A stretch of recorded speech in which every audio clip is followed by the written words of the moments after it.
back to greatness. Can anybody call us at 877-301-8970? Tell us how impressed you are by the soaring back to greatness of the U.S. economy.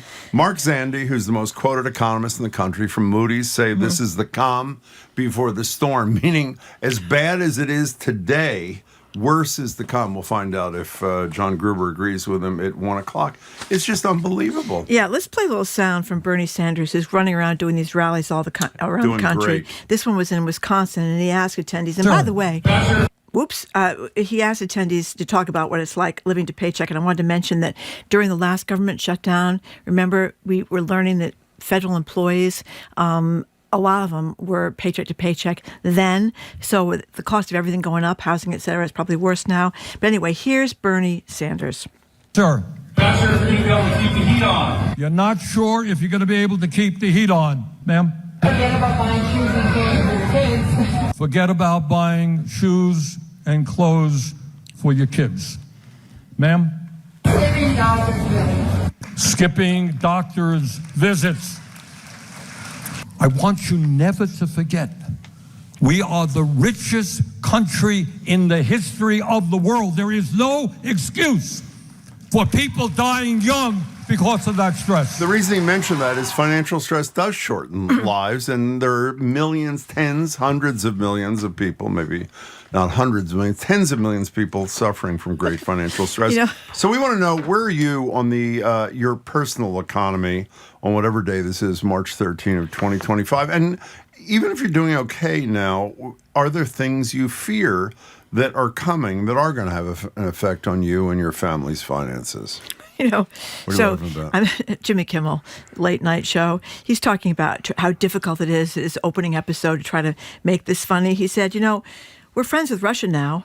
We're dumping the Department of Education. We're forcing ourselves on Canada. This is how Jafar from Aladdin tried to mate with Princess Jasmine, moving on Canada like a word I can't use here on the radio, and nobody's stopping him. And then, of course, he talks about the financial problems that people are going to experience. And we talked with Governor Healy yesterday, who made the point that although we're one of the wealthiest states in the nation, that we don't have enough money to cover for the massive loss we could take from the federal government. $60 billion budget, $16 billion of which, more than a quarter, comes from the feds. By the way, listen to this first text from John from Ashland.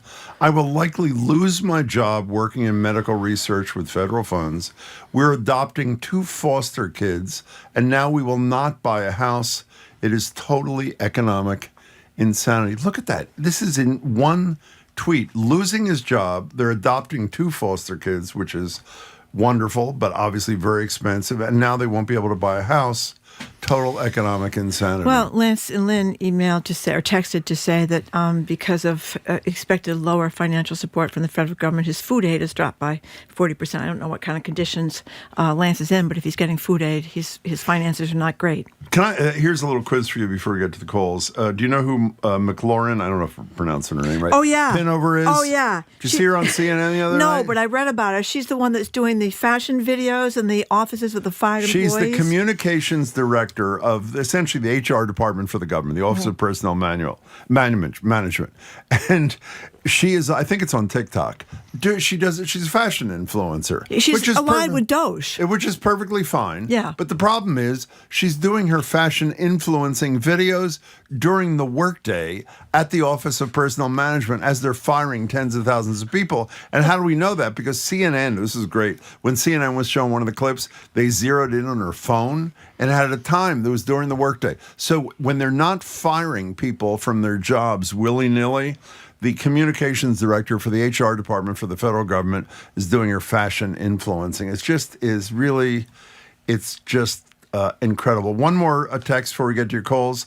Anonymous. I'm a federal worker living paycheck to paycheck. I deliver mail, and every morning I wake up wondering if my post office will have a big padlock on it when I get to work every day. And even if that's not real, that's the kind of fear I'm talking about. Even if it turns out you're getting by now, or maybe you're fine now. I don't know what your finances are.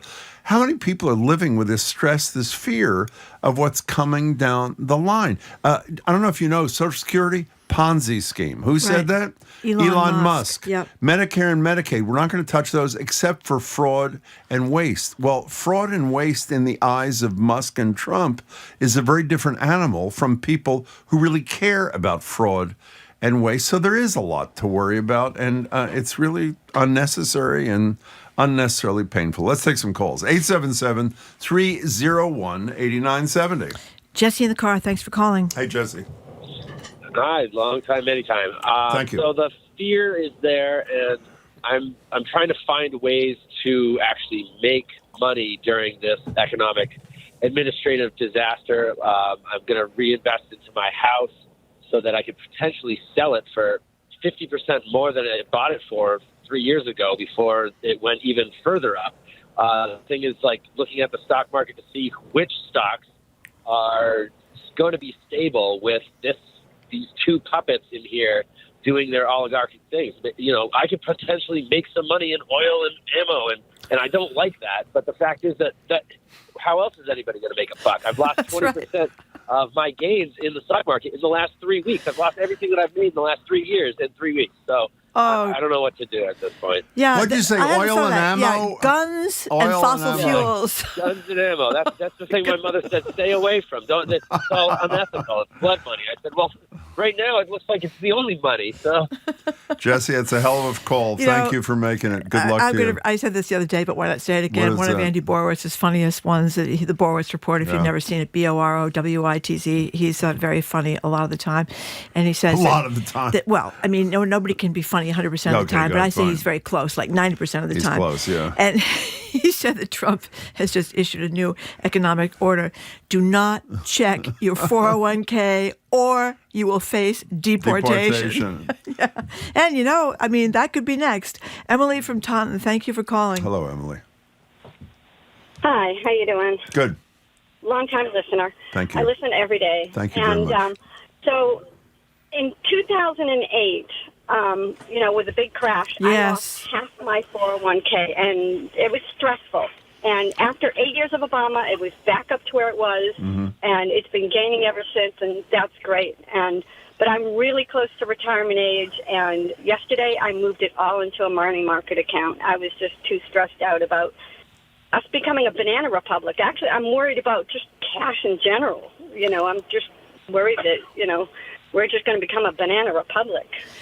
It is very unnerving. We're going to talk later with MIT economist Jon Gruber about why Trump is acting the way he is and why the stock market that mattered so much to him in his first term, sort of his barometer of how he was doing. Now it doesn't matter at all. It doesn't matter at all anymore. He never mentions it. It's I think it's driving a lot of people crazy. Emily, what's your stress level like beyond your financial concerns? How high is that? Oh, I'm crazy. I lost my job, and so now I'm looking for another job, and, I'm close to retirement age, so it's not easy. And, I'm stressed. I got a kid in college, and, Emily, I'm worried about the federal funding with college now, too, Well, did you see, by the way, the Department of Education, whereas they said on the national news they're in the process of firing almost half the workers. Yesterday, when people tried to get online to work with their FAFSA, the financial aid applications, it either was down or unavailable. Yeah. Hasn't been shut down from what I understand, but maybe somebody somebody's who's in charge of operating that online was one of the people let go. Emily, good luck to you and your kids. Stay in touch with us. Thanks. That's one of the things Maura Healey was saying yesterday with the Department of Education slashing all these thousands of jobs, that getting those college loaned stuff through the federal government is going to be much more difficult.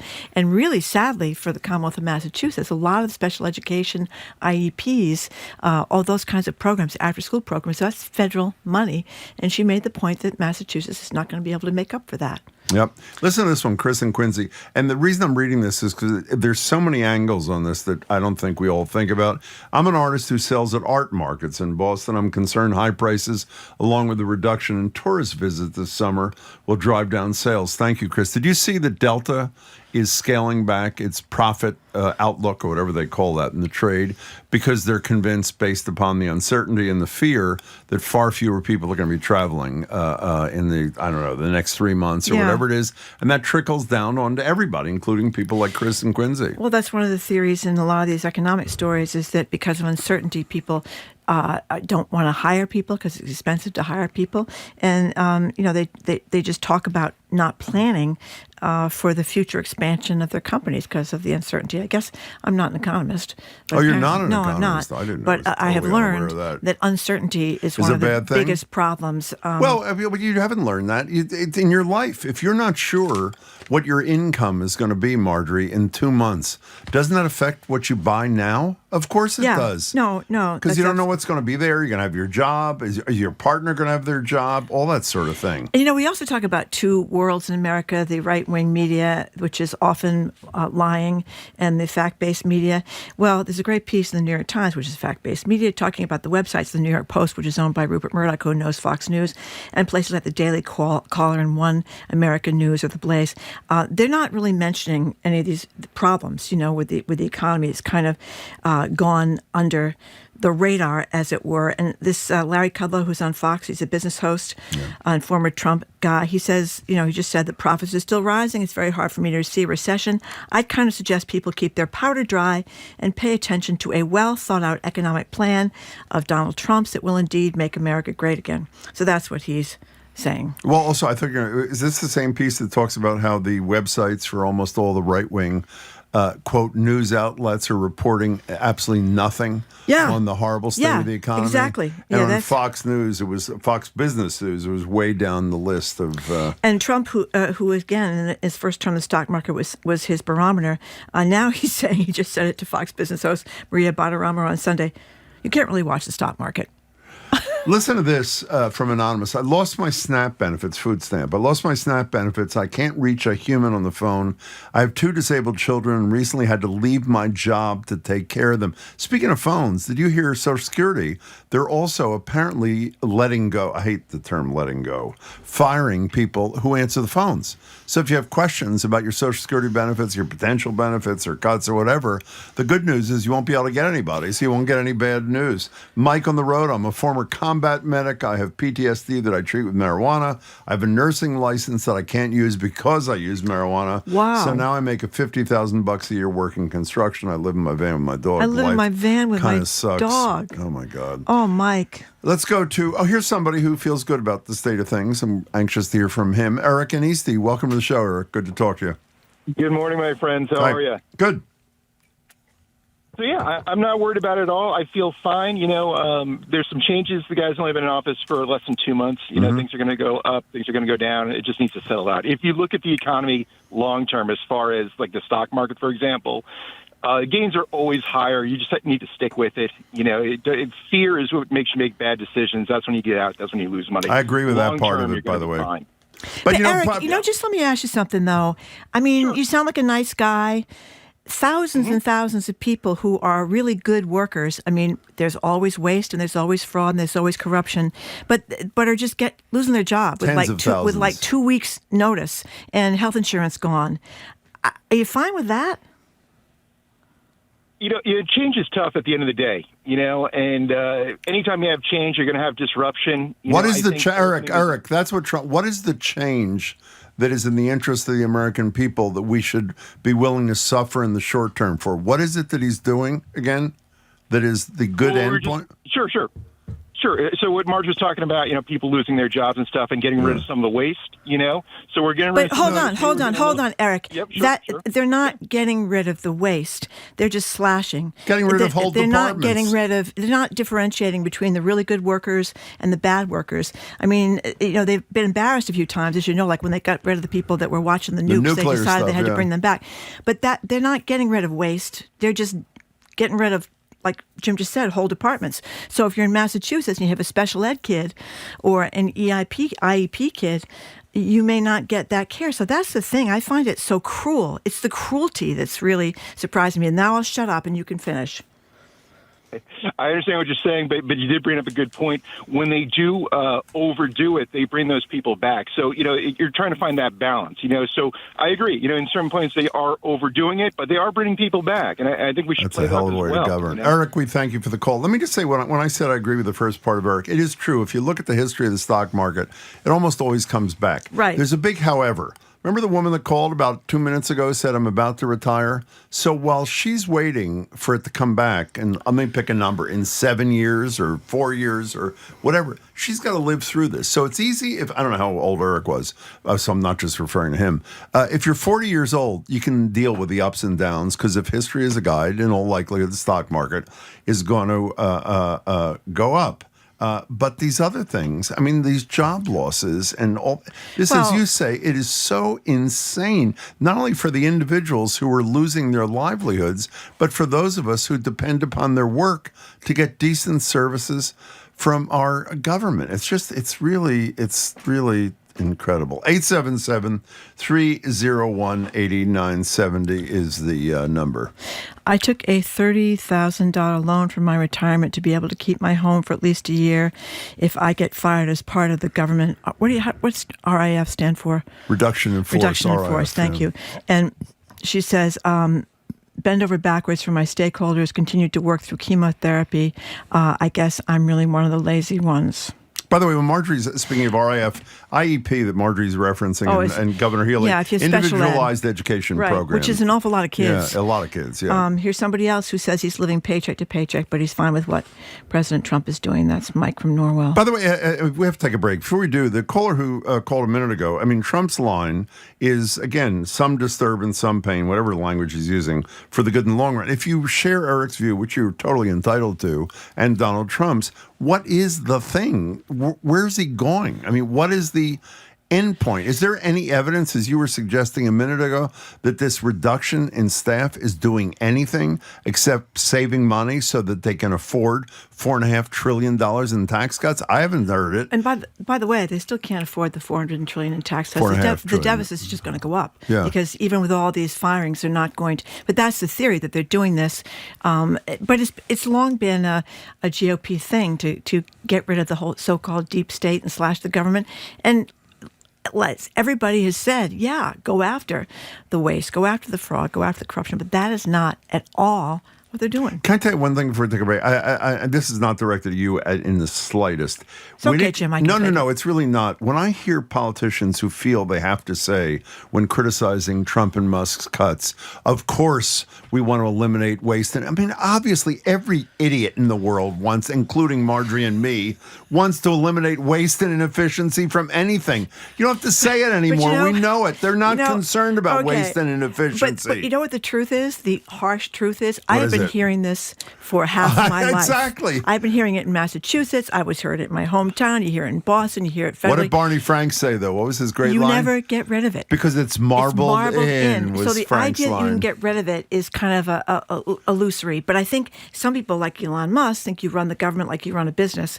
And we've learned over the years that doesn't work either. I don't think he thinks that. I think he's mentally ill. I really do. I think he is so far gone. What kind of person, even if you believe in what he allegedly believes in, parades around a stage with a chainsaw when you're laying off and ruining the lives of tens? What is it? Guys high on ketamine. Well, that's what we're going to talk to Anand about it. One of his writers at The Ink said exactly that, by the way. He admits he takes ketamine, by the way. The question is, what's the impact? And his son he could have lost his son the other day in the Tesla car lot that was in front of the White House. The little boy, by the way, you just looked out the window at our studio, is just walking down Market Street by himself. That's little X.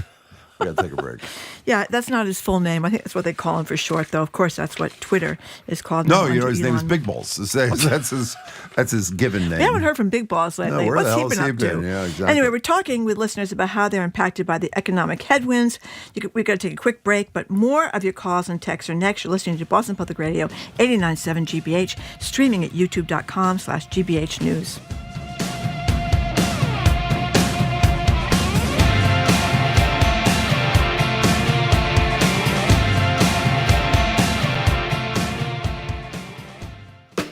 I'm Jared Bowen. Today on The Culture Show, a major and minor key event, the Newton Piano Summit. Every year, some of the greatest musicians from Boston and beyond converge at the Second Church in Newton for a series of free concerts. We'll get a preview and an in-studio performance. From there, veteran journalist Chris Wallace talks about the state of media, new media, legacy media, and the challenges all face in an era of misinformation. It's all here on The Culture Show today at 2 on 89.7 GBH.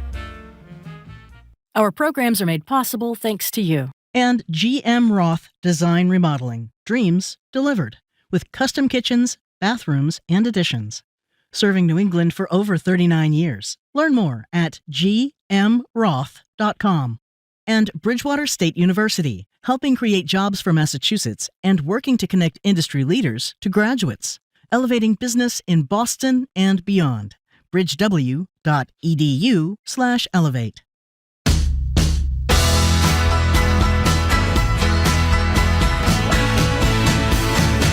Welcome back to Boston Public Radio. Jim Browdy and Marjorie Egan. We're streaming at youtube.com/GBH News. Reminder, we're not at the library tomorrow. It's closed. We're back there all 3 days, Tuesday, Wednesday, Friday next week. One other programming note. Our colleague Nicole posts things on TikTok. It's TikTok at Boston Public Radio. And she posted... She takes the pictures, too, a lot of the time. She posted, among other things, a little piece of this incredible interview call you may remember a couple of days ago when Mayor Wu was with us from Wayne, saying she was a gangsta. And it's got about 1 million hits, and it's really checking out, as are the others. So thank you, Nicole. It's great. In any case, we're taking your temper. I hate that expression. We're getting a sense of how you're feeling about the state of the economy, what it's meaning to you, what fears you have, if any, about what is likely to come from Musk, Doge, and Donald Trump. And by the way, the response to this, our apologies that we can't spend 3 hours on it, is immense. I mean, scads of emails, beyond full phone lines. It's obviously there's a lot of crap that people are feeling and experiencing. You know, we're getting a lot of texts about didn't other presidents lay off federal employees? And yes, they did. One of the biggest ones to do it was Bill Clinton. I think it was 370 or 390 or something. It was a lot. And there were far fewer federal employees then, too. However, it took him many months to do it, and it was more a scalpel, like actually trying to do something about consolidating. It was not Elon Musk's favorite tool, which is a sledgehammer or a chainsaw, whatever he uses. And by the way, the richest man on earth. I know, is doing this. We're having people text about how they're hysterical about losing their foodstuffs, they're worried about losing their home, they don't have enough money, blah, blah, blah, blah, blah. The richest man on earth doesn't and I love that all the Ms. Levitt, who likes to wear a cross around her neck, the big Christian there, no problem. I mean, I don't get how they have the nerve to parade around their crosses when they're on, eviscerating. Marjorie has a bit of an obsession. I do, it's a good obsession. Because because the American flag and crosses have now been co-opted by Trumpsters, like they're trying to be holier than thou about stuff. Let me just read an anonymous thing because it's a prelude to a little later in the show. Dr. John Santiago, who's Secretary of Veteran Services in Massachusetts, is going to join us. I work with homeless veterans. Housing lists have been frozen. Vets aren't getting homes because of the cuts. I was going to go to school to be a therapist for vets and first responders. Now I'm not sure if I can pay for it. Chris in Providence, welcome to the show. Hi, Chris. Hi, how you doing? Listen, I worked for the federal government and I've worked for the state of Rhode Island. Mm-hmm. Both of those jobs, it was ridiculous how many people didn't work. Mm-hmm. And I got laid off, and I got 6 months unemployment benefits. So these people are going to be eligible for unemployment. And on top of that, didn't they offer them 8 months of pay? If they took that offer, even though I know people say that wasn't constitutional or whatever, everybody's got an opinion. But I worked for these people and they didn't do anything. Yeah. There was so many people in both jobs. Yeah, and so I assume we can just do what they're doing now is getting rid of almost 50% of the people at the Department of Education. Not a problem, right? Whether they work or not. None of them are working. I don't know how you do it with a scalpel, because once you go in, you start looking. Everybody shows up to work, and everybody says they're doing a good job. who do you fire at that point? Well, what you do, Chris, is you appoint secretaries who are not sycophants, who run agencies, who do examinations of the quality of work and who is doing quality work. And those who are, those who are not doing it are hopefully warned, maybe put on a program to get better. And if they're not, they should be dismissed. You can't argue with a straight face, and I'm not looking at your face, that these broad brush, $1,000 person firings have anything to do with it except saving money for tax cuts. I mean, Chris, come on. You don't believe that. In the private sector, and DOGE is supposed to only make recommendations, and the secretaries and the people in charge of these employees are the ones who do the firing. Yeah, did you read about Marco Rubio and Elon Musk in that cabinet meeting the other day? Yeah. Well, whatever. Chris, thank you for the call. We appreciate it. DOGE is doing the firing. Yeah. I mean, people are suing to try to get jobs back, and there are a lot of judges that have stepped in very courageously, given the crap they have to take when they do step in courageously to stop some of the non-funding of things. But some of it is being non-funded anyway. I mean, the administration is defying these judgments in many cases. How about these people that get? Who's my apologies to the guy who was with us the other day. We had two federal employees in who were the guy from the Weather Service or NOA or whatever it was, who got a great evaluation, his first evaluation, and was it 45 minutes later he got an email firing him saying his inadequate performance right after his supervisor had said, off to a great start, you've got a great future and there's here. This weird catch-22 in some of these departments where, say you were a really exemplary employee and you get a big promotion and a big raise. In some of these agencies, you're considered a new hire because you're in a new job. So even though you got the big promotion, big raise, you get fired as a, what do you call it? What's the word? Probationary. Probationary. Thank you very much. Paul in New Hampshire. So wait, based on that criterion, Trump should be probationary. So maybe we can before you take him, can I read this one more time? Because this is Carolyn Levitt again. In 1 month under Trump, she actually said this: the American economy is, quote, soaring back to greatness after the economic calamity left by Joe. I mean, it's like an SNL routine without the cruelty. From Rhode Island has a very tough text about her. I'm not going to read the whole thing, but she says that Levitt will be well cast in a new show, Real Housewives of Crazy Town. We're getting your sense of your personal economy, I guess, and we only have time for one more call. And Paul from New Hampshire, it's you. And by the way, I know there's so many callers and texts. We promise in the next few days we'll return to this again, so don't despair. Paul in New Hampshire, welcome to the show. Hi. Good morning. Good morning. This is my second call. Thanks for taking the call today. Thank you. So it was interesting. This morning, I noticed that Civicus has put the United States on a human rights watch. So that kind of sets the tone and temper for this. Wait, what's Civicus? I don't even know. Civicus is an organization that was founded in 1993, and it's a watchdog organization for human rights. Okay. Currently, look it up. It's kind of interesting. And just the fact that we've denigrated ourselves to the point where this is where we are now. But I think the other shoe that's falling here with all of these tax cuts, they benefit who? The ultra-rich. And what we're not paying attention to is the loss of revenues. If the rich just paid their bloody taxes, we could actually balance the budget. We could actually make all of this go away. Yes, we have to do things efficiently. Yes, we have to drive out waste. But you do it with the process engineering mind bent. This is what I spent my entire career doing. And I did it at organizational levels, at departmental levels. It's called Lean Six Sigma. And there's a methodology for this. But you can't solve this problem solely from cut. You have to look at revenue. And we're not paying attention to the fact that all these tax cuts are going to benefit the ultra-rich, and we're not doing anything. Paul, the only place where you lost me is you said we can't solve this problem. They're not looking to solve a problem. The only issue they're looking to address, as you suggested, is finding as much of $4.5 trillion as they can possibly find to offset at least some percentage of the tax cuts that you adequately described. Thanks for the call, Paul. I'm glad Paul raised the tax issue, though, because at the time when the middle class thrived in America, post post-war through the 50s, 60s, 70s, right up to Ronald Reagan. The highest tax bracket for the wealthiest people, at one point it was 90%, then it was Kennedy 80, and I think it was 60% when Reagan took over. Now it's 35% or 38% or something like that. I mean, the difference in what the wealthy has to pay has gone down steadily since Ronald Reagan convinced Americans about trickle-down economics. I think we know now that 60 years later, the trickle-down is it 40 years later or 60 years later? You're the mathematician. From what Ronald Reagan you're talking about? That'd be 40 years. Thank you very much. Thank you very much. Okay. I thought I couldn't remember if it was 60 years. I understand. It's good. But in any case, I think it's dawned on people that trickle-down doesn't work, but maybe some people still believe this, and I don't know why they do. Anyway, we're moving on. We're going to talk up next. Anand Giridharadas is going to join us. He's from The Ink and MSNBC. He's going to talk about the billionaire, the oligarchy economy, and a bunch of other news about the Trump administration. Listening to Boston Public Radio, 89.7 GBH, streaming at youtube.com/GBH News.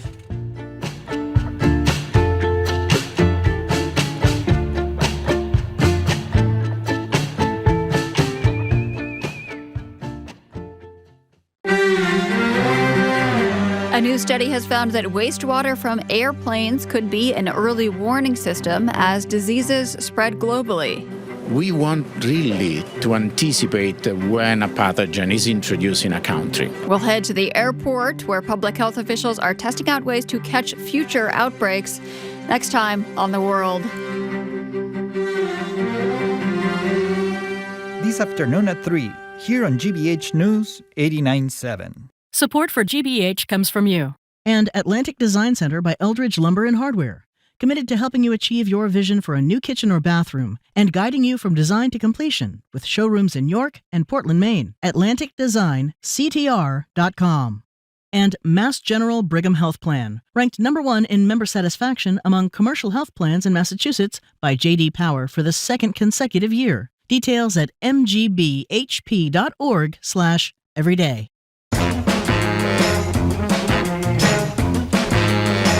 Welcome back to Boston Public Radio. Marge Regan and Jim Browder. We're streaming at youtube.com/GBH News. Once again, we are not at the library tomorrow. It's closed. We'll be back there Tuesday, Wednesday, and Friday next week. We're joined on Zoom by Anand Giridharadas, political journalist, author of The Persuaders, Winners Take All. He's also, well, not a bad piano player.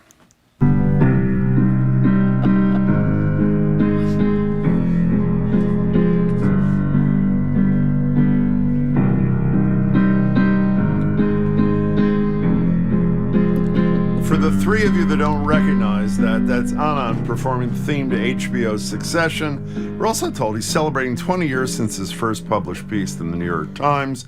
These days, he's publishing his work in his terrific Substack, The.Ink, at The.Ink. You can also watch him on MSNBC. And if you go to The.Ink/GBH, you can access a special 30-day free trial set up for listeners of the show. It is well worth it. It's great.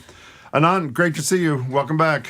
Thank you for having me. Gosh, my musical debut. That's right. On radio. That was a big moment. I didn't know it was going to happen. What'd you think of that guy's plan? What'd you think? Not bad. I thought it was very impressive. Very impressive. I'm some years. I sort of wish I had kept practicing in high school and not slacked off. If I knew this was going to happen. Well, we do live music Fridays every week, and we have people from the BSO a lot, musicians from there, and a lot of other great musicians. And so many times we've talked about how they're practicing and their performances, how it helps them so much to cope in these troubled times. It's a real escape for them. The mayor of Boston is a really good pianist. She played with the BSO. So what do you think? I mean, is that helping you? It is. Yeah, I bet it does. And I also think, given that you're public radio, you shouldn't only have great musicians on. For the sake of balance, you should have mediocre musicians like me. Well, I'm glad you're fulfilling that balance. You sounded pretty good to me. So let's talk about resistance. A lot of the stuff from your writers in The Ink. I always get this wrong. The Ink. Yep. Sorry. Apologies. Are talking about resistance to what Trump is doing and how to get it right. Al Green, he's the guy that protested in his cane about Medicaid. Gavin Newsom going on radio shows, podcasts with guys like Steve Bannon, the Trump guy. What do you think of the resistance? What should it be? Well, first of all, I think even since the last few times we spoke, here's the good news. I think you could have imagined a version of this Trump presidency that was incredibly organized and focused on things that were terrible but really popular. That is actually, I think what is now clear 50-some days in is that we're actually getting a kind of cluster version of this presidency, and in some ways it's good news. It's very dangerous things happening every day, but this Elon Musk thing, they have barnacled a giant source of unpopularity onto their authoritarian project. And they are now desperate, right? They're doing I mean, the resistance, one of the things it's doing is trying to pressure Elon Musk by targeting his company Tesla and taking down the stock value of it. And you now have the president of the United States doing this completely tacky, possibly illegal promotion for Tesla on the lawn. The American people are not stupid. And this is not, I think, the kind of concerted machinery of a brilliant authoritarian directory, which we've seen in some places around the world. This is like an authoritarian clown show. And I think people are rising up. People are figuring out the pressure points. Obviously, it is an incredibly dangerous time. But I think we are seeing some resilience in our system, resilience in our people, resilience in our courts. And I think the American people don't like to be subjugated. By the way, I hate to correct you of all people. It's not Tesla. It's Tesla is what Donald Trump said. He was buying a Tesla for $80,000 or whatever he did. I didn't know if that was like a Boston pronunciation for a second. So, but can we stay on the resistance thing for a second? I mean, in some part, it sounds to me like you're saying Carville may have gotten it right. The best resistance is no resistance. Let them hang themselves. Then the Democrats allegedly are going to allow the government to shut down tomorrow night at midnight. Then there, as Marjorie said, the people who are, I hate the term proactive, but I can't think of it, the Al Greens of the world, the Bernie Sanders of the world. Who's got it right so far in your estimation? And whose lead should people be following if they're troubled by this mess? I actually do not think James Carville had it right. So, you said it well, summarizing that opinion. People call it the rope-a-dope strategy, the roll over and die strategy. I think it's an incredible strategy for 1963, right? Where you have, limited media, right? Like, back in those days, a radio show like yours would only be a radio show, wouldn't also be on YouTube, wouldn't also posting clips to social, right? Just think of your own show. We don't live in a world in which there's two parties doing things and then like three people making meaning of it, and then that's it. We live in a world in which there's tens of thousands of different outlets making meaning of things, and people reading Substacks and people watching YouTubers and whatever. In that kind of world, you can't be so confident that one side being silly or dysfunctional will necessarily result in the meaning or beliefs that you want. That could happen. But as we've seen with these Republicans, they are very adept at helping people make different meaning of things, right? It is not beyond the capacity of this Republican Party to attribute the chaos in global markets right now to Hunter Biden's laptop. It wouldn't be true, but do you really think they would not be able to find one way, of course, to do that? Connect it to his China trip in whatever year. So if you are not in the fragmented media environment, frankly, in which James Carville has not really worked, not his fault, but that's just not the period in which he was active. I don't think meaning makes itself, and you have to be in there 24/7 making meaning for people and helping put frames on things. And I think we're seeing some Democrats learning how to do that, but it's still seems incredibly hard, maybe because some are seduced by this kind of rope-a-dope theory. It's certainly a lower effort theory, I'll give it that. What do you think of Newsom, very intentionally, this is obviously the governor of California, who many people think is running for president, engaging with Joe Rogan, Charlie Kirk. I think he had Steve Bannon on his own podcast yesterday. What do you make of that? So I am a deep believer in engagement. I'm also a deep believer that if you have a spine, it's possible to engage quite far away from your own views without capitulating. Mm-hmm. I don't think the only way to engage is to capitulate. So I've interviewed Steve Bannon. In fact, I was on Steve Bannon's radio show before he was this incarnation of Steve Bannon, going back to 2011. Wow. Right? I still occasionally, the world I want is the opposite of the world Steve Bannon wants. But I have I texted with him about the new book that I was writing and trying to get, because he was connected to it in some way, 2 months ago. I haven't opened that, but I have never once in any of those conversations capitulated to Steve Bannon's worldview. What you saw Governor Newsom doing is this kind of desperation to please this kind of what he perceives to be an ascendant right wing. But remember, it was a 50-50 election. And so the idea that you're the governor of California and now you're suddenly, bending over backwards to throw trans people under the bus or this and that, it's unseemly, Have a little courage. Also, I found it very strange when the governor was talking about how his 13-year-old son was a huge Charlie Kirk fan. I mean, that, you can't control your children, but it's revealing.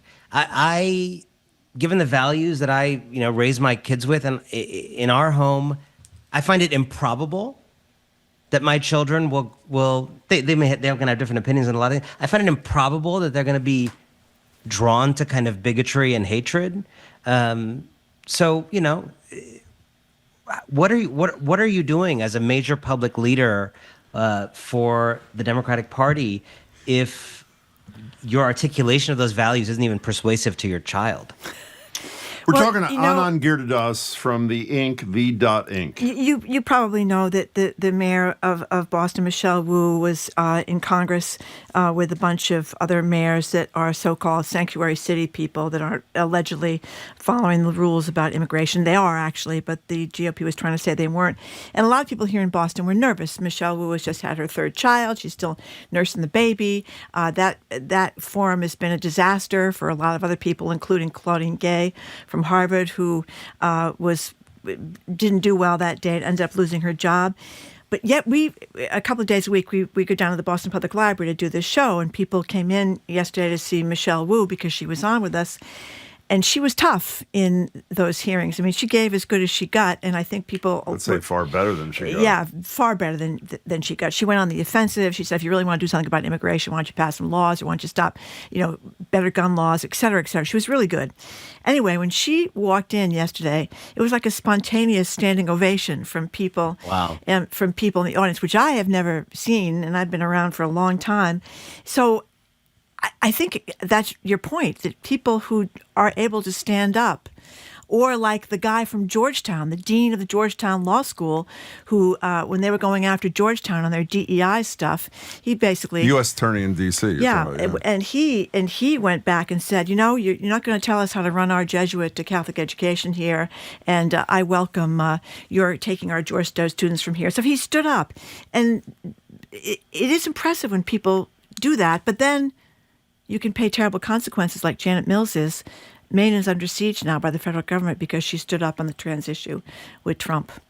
So that's a long-winded question, but you know what I mean? I often think about, and a question I've asked myself throughout my career is like, what is the defining political emotion of this moment? And I think if you really think hard about that, you can sometimes find one that actually straddles left and right, that is almost universal. I think the sense of being undefended is the defining political emotion of this moment, and has been for a few years now. And there's a right-wing version of it that maybe involved the border and cities and crime. There's a left-wing version of it that, like, no one cares for me, oligarchy, coups, and no one's stepping up in the Democratic Party. Whatever your vision of it is, that sense of being undefended is really primal for people right now. And so therefore, you're exactly right. When someone inverts that, it's so powerful. And we had on my Ink live show a couple days ago, we had Anat Shenker Osorio, the great progressive messaging guru, and she said Democrats are acting like the axis is left-right right now, or moderate versus progressive. The real axis is fighter or not fighter. That's what you're seeing, and so what's interesting is people are not that ideological. I know so many people right now, for example, who love Pete Buttigieg and AOC, right? Now, those two people are in different places on the left-right spectrum. You know what?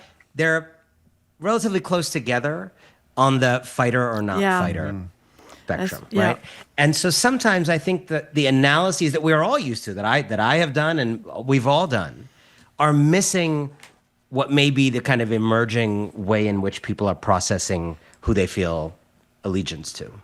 So is fight or not fight? I love that way to undefended position people. Yeah. If the Democrats stick to their guns in the Senate and refuse to provide the votes to keep government open, are they on the fight or non-fight side? I think that would be a great example. Not providing the votes, right, would be a great example of prioritizing a fighter not fighter framework over a left versus center versus this versus that. Because if you are serious about the things you've been saying as Democratic elected officials, things I've been saying and you all have been talking about in this show, if you are serious that you think Elon Musk is waging an anti-constitutional coup, if you are serious that the power of Congress is being usurped, if you're serious about all these things, well, then it would seem like you would lay down on the road to stop it. It would seem like you'd sacrifice your house to stop it. I mean, if we have Senator Chris Murphy saying possibly months away from irreversible damage to liberal democracy, okay, and then you won't deprive. You don't owe them your vote. You won't deprive them of votes to pass their priorities. Well, then you sound unserious. And it sounds like actually you didn't mean all the other stuff, which then really makes people feel undefended, because all that stuff you were saying, trying to sound like you were defending them, right? If I'm right about that political emotion, that kind of thing, like ultimately giving them the votes, it pierces people, because then it's like, oh, even the times they sounded like they were defending me, they weren't actually defending me.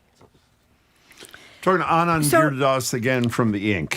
So we're running out of time here, but one of your writers had a great piece in The Ink about ketamine use by Elon Musk. I didn't see him on stage at CPAC, but apparently... Oh, yes, that's the chainsaw. Well, I saw him a little bit with the chainsaw, but I didn't see him with his inability to string sentences together, as your writer said. So you think that's one of our problems, that Elon is high too much of the time? I mean, I don't know if you saw him in the parking lot there at the White House with the Teslas. His poor little ex there keeps running after his daddy. And, most parents hold the kid's hand, or at least look to see where the kid is when he's 25 feet behind him. It's as if he didn't even know the kid was there. What's going on with this? I think after your 10th child, you're not responsible for any of their whereabouts. It becomes just a shared collective responsibility. And if you lose one, you still have 9 or 13 more. That's right? an excellent point. Look, we had this thing, the piece you're referring to. I think we actually started this even after the last time I talked to you. A lot of our readers were feeling very overwhelmed by just the amount of information.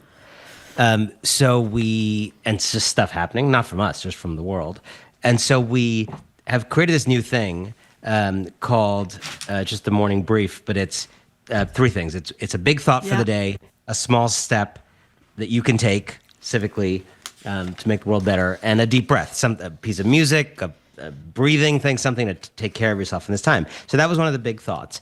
And I think we're living in this really interesting moment where, I mean, this is just kind of speculating a little bit, but I think every era has its defining drug. If you think about like cocaine in the 80s or whatever, and there's something interesting right now about psychedelics, and in particular ketamine.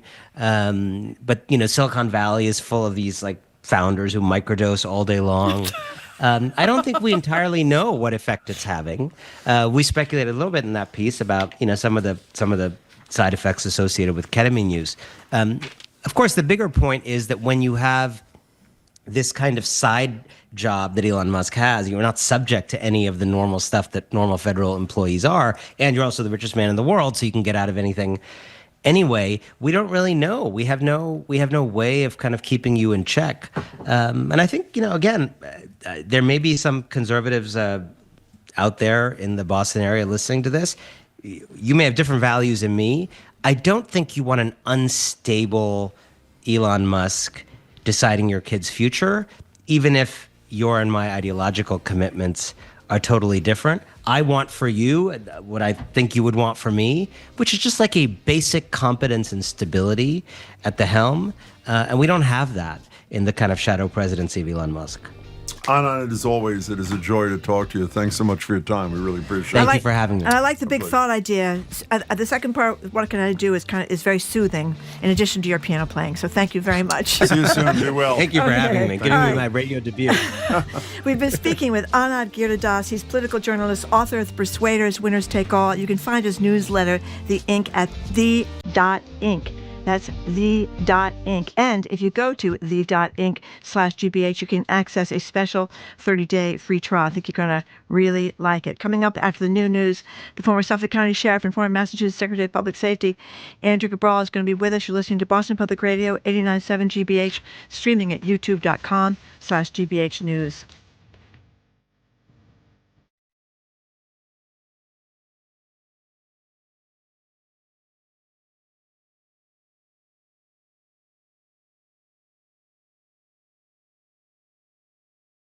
It's not over yet. More smart conversation about community issues is up ahead with Jim Braude and Marjorie Egan on Boston Public Radio. Right after a news update from NPR. Stay with us here on GBH 89.7. Funding for our programs comes from you. And New England Recovery Center, providing inpatient addiction treatment in state-of-the-art facilities located in Westboro, Mass. Learn more at newenglandrecoverycenter.org or by calling 1-877-MY-REHAB. When rivalries escalate to homicidal heights at a local competition, Father Brown must get in the game and solve the murder. Don't miss Father Brown tonight at 8 on GBH 44. You're listening to 89.7 WGBH HD1 Boston. Online at gbhnews.org. GBH News, what matters to you? I'm Jim Braude, ahead on Hour 2 of Boston Public Radio. Former Massachusetts Secretary of Public Safety Andrea Cabral joins to discuss the case of Columbia University student Mahmoud Khalil, taken into custody under threat of deportation for his support of Palestinians. Plus, she'll give us her take on the onslaught of retaliation against Maine after the state's governor stood up to Donald Trump at the White House. Can he do this? I'm Marjorie Egan. Then Massachusetts Veterans Services Secretary Dr. John Santiago joins us in Studio 3 to explain the impact of cuts to the VA workforce and a whole bunch of other ways the Trump administration is making life more difficult for those who served our country. It's all next on the second hour of Boston Public Radio, 89.7 GBH.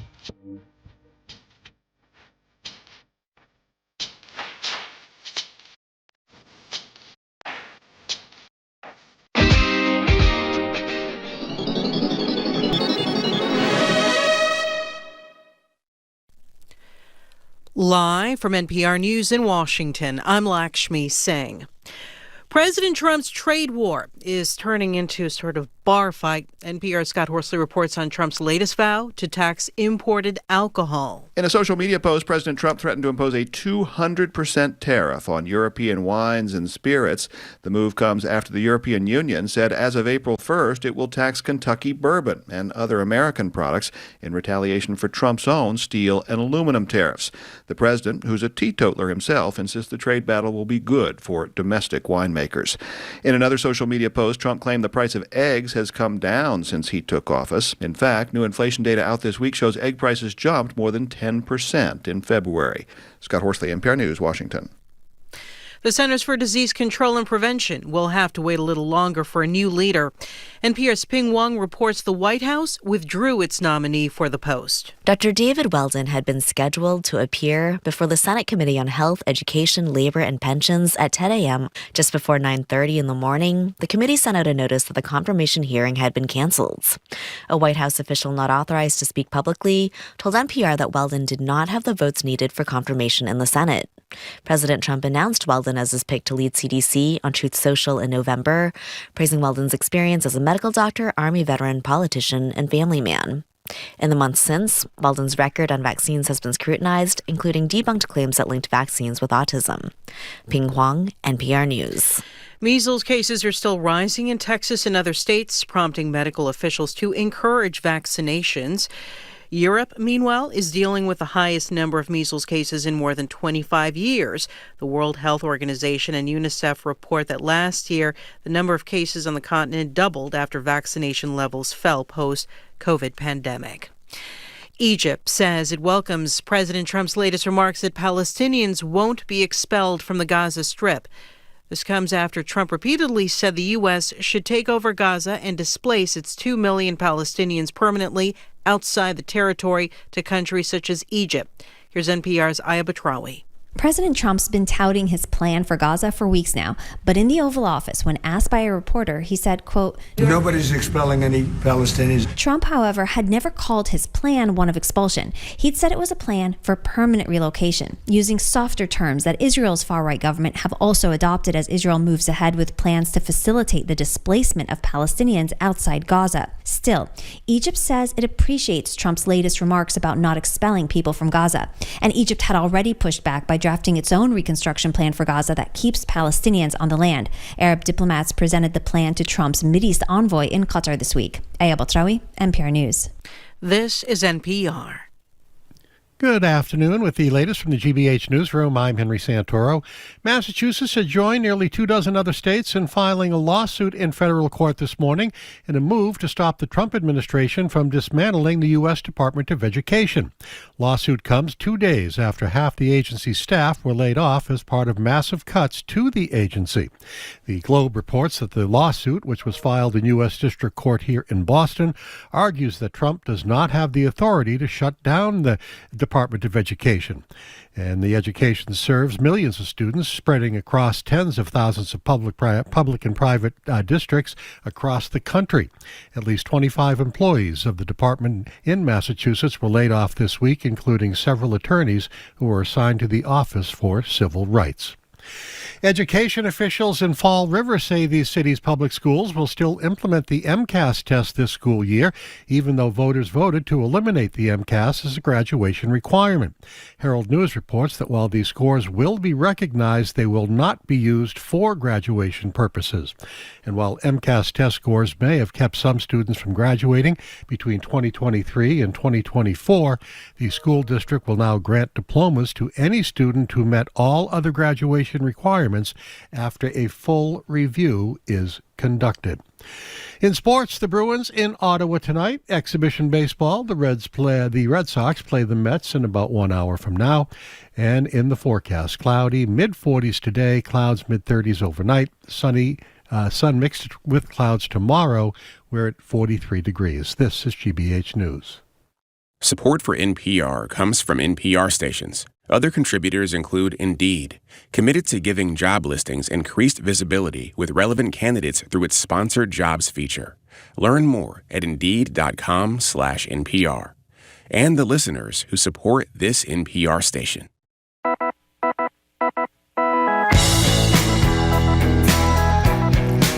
Here's Jim Browdy. I am Marjorie Egan. Welcome to hour number 2 of Boston Public Radio. We are streaming at youtube.com/GBH News. The Boston Public Library is closed tomorrow, so we will not be there, but we're still going to have live music Friday. We're going to be joined from musicians from the Speakeasy Stages, A Man of No Importance, this terrific musical, which Jim and I have both seen. Travel writer Christopher Muther is going to be with us, and Chuck Todd for our media analysis segment. Press play. Hello again, Jim. I was just looking at my email, which I almost never do here. I shouldn't have put it that way. I don't look at it as regularly as I should. And someone was criticizing me for throwing into my lead to our first discussion about the economy that Trump said shut up about egg prices. He did say shut up about egg prices. He reposted a piece by Charlie Kirk, the title of which is Shut Up About Egg Prices. Trump is saving consumers millions. At the same time, the Bureau of Labor Statistics has shown how much prices have gone up 10% in a month. Shut up about egg prices. So, in any case, shut up about egg prices. Here with us now, resume, is former Suffolk County Sheriff, former Massachusetts Secretary of Public Safety, Andrea Cabral. She joins us weekly. Hi, Andrea. Shut up about egg prices, Andrea, okay? Yeah, shut up about it now, not before when the election was pending and it was all Joe Biden's fault. Shut up about all of that stuff now. Hi, guys. Good to see you, Andrea. Okay, so Andrea Cabral, I wanted to talk to you about this very distressing story about this 30-year-old man that was very involved in these demonstrations, pro-Palestinian demonstrations at Columbia University, not been charged with a crime, but he has been disappeared, as stories are putting it, which you hear a lot in authoritarian countries, disappeared from his apartment. People didn't know where he was. His family didn't know where he was. Turns out they took him to Louisiana, and now his possible deportation is pending. What do you think about this case? Well, I'm going to preface my remarks today the way I think I'm going to start to preface them every single week, which is none of this is normal. It is authoritarian, to me, fascist behavior.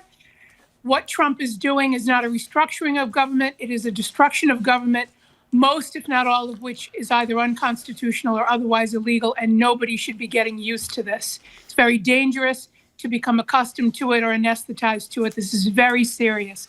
So this man's name is Mahmoud Khalil. He has a green card, which means he is a permanent resident of the United States of America. And to your point, Marjorie, he was disappeared. And it is exactly what you see happening in countries where we routinely go in and criticize their elections. At least we historically did that, or criticize the way they treat their citizens. We are doing that now. But let's keep in mind that this kind of thing was happening in Trump's first administration. Michael Cohen was arrested and held because he spoke out against Trump. His former lawyer, Michael Cohen, was arrested and held. Trump started doing this in his first term. You're right. He's made it very clear that he intends Mr. Khalil to not be the not be the last person to whom this happens. This administration has utterly failed to show that he has committed a crime. The fact that he could simply be arrested and threatened with deportation by none other than championed by none other than the current Secretary of State, Marco Rubio, under this Immigration Act. Their reading of the Immigration Act is completely overbroad and overreaching. It has only been used one other time in the history of the country to do something like this, and that case involved a Mexican foreign national, not a permanent resident. This is the former Deputy Attorney General of Mexico, who was wanted on corruption charges in Mexico. And the United States used the Immigration Act to say that it had a negative impact on United States foreign policy to allow someone who was wanted in their home country on serious charges to hide in the United States. Completely different set of facts. This is someone who was exercising his First Amendment rights, regardless of how you feel about what he was saying, in pro-Palestinian demonstrations. He's a graduate of Columbia University with a master's degree. He was an organizer and a spokesperson, and Trump doesn't like what he stood for, so he has been arrested and detained, and that case is now pending in federal court. It's before a federal judge, not an immigration judge. It will be before an immigration judge, but before a federal judge on the grounds that he is being unconstitutionally held for exercising his First Amendment rights. And let's keep in mind that qualified immunity, except for the president, to whom the Supreme Court has given absolute immunity, for all of the people that are defending this and are taking part in this, qualified immunity doesn't apply if you knowingly violate someone's constitutional rights. And this is a clear-cut, at least in my view, violation of his First Amendment rights. So their qualified immunity is going to be an issue for them if people decide to represent him or he seeks representation to sue them for this violation. We discussed this with Cal Rose from the Civil Liberties Union yesterday. And if people wondering why we're talking about it again today, we're going to talk about it every day so that people know that he and people like him are not forgotten He's still by in those custody. who believe in free speech. And I mean, the only good news, which is limited good news, is the court has stayed any deportation. But let me say what I said. But he's held in this facility in Louisiana. I just wanted to quickly contrast. Horrible story in the Globe today about a Lowell firefighter charged with child pornography, allegedly paying girls to send him explicit photos of themselves in performing sex acts. He's out on $25,000 cash bail, and this guy is still held in Louisiana, quite a ways from New York City, in detention. But let me say what I was trying to say I did say to Carol Rose yesterday. I want to get your reaction. My sense is, regardless of the outcome in this Khalil case, Trump has gotten exactly what he wanted. I don't think the goal is to deport one individual. The goal is to chill people in the exercise of their First Amendment rights. And it's pretty obvious if you're a young person who's on well, you don't have to be a young person. You're a protester or would-be protester, and you know that nothing stops this government, no matter what your rights are, from at least attempting to take him away from you. And let's assume he's released in 3 days. He still went through holy hell with his 8 months pregnant citizen wife at home. The chilling effect is there and has not gone away, Andrea Cabral, no? Right. And that's why, I opened the way I opened by saying that people should not become accustomed to this. We understand the history of protest in this country that has moved this country forward. People willing, they don't want to, but they're willing to undergo this kind of targeting and to become examples so that it can be fought against again and again and again. This is another example where the courts and judges have to meet this moment with, it can't just be the pushback by the person who is arrested and people who file friend of the court briefs. It has to be pushback by judges willing to hold people who are taking these actions in contempt. That's a great point. Or otherwise move against them.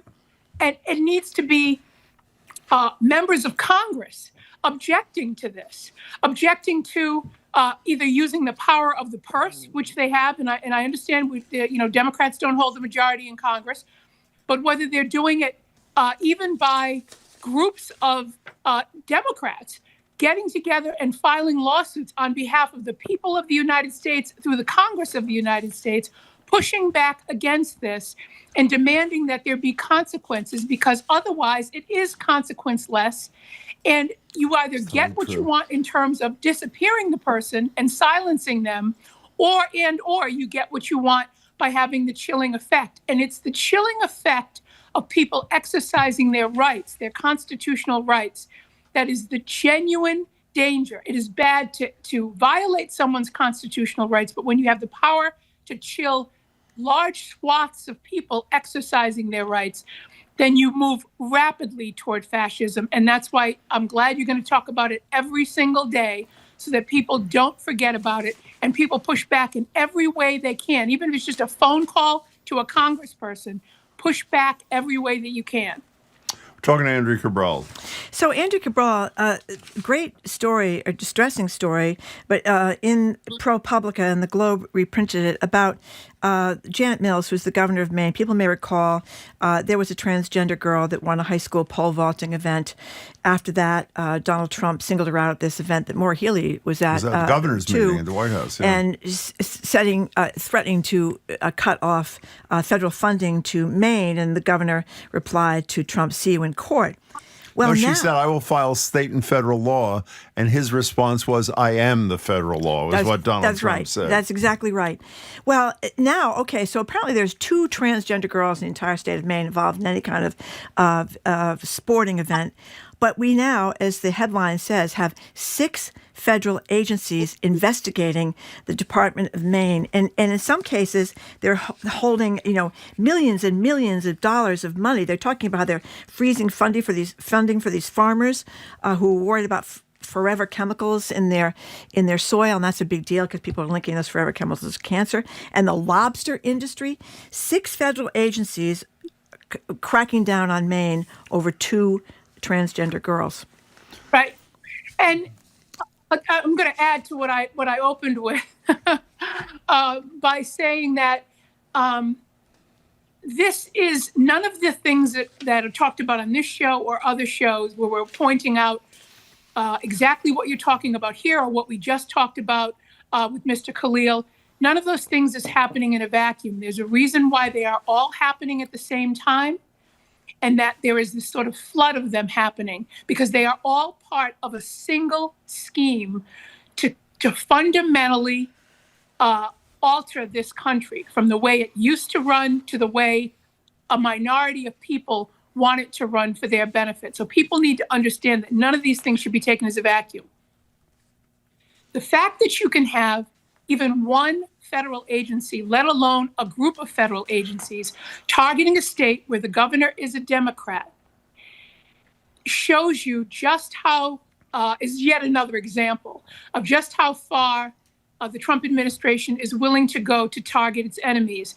And my response to this story and the story that was also in the Globe about the fact that in order to avoid cuts by the Doge, all Republican lawmakers need to do is call Elon Musk or call one of his people, and they will be treated differently. And the federal offices in their district, not necessarily the whole state, but the lawmakers' district, will remain open while they're being closed in Democrats' districts.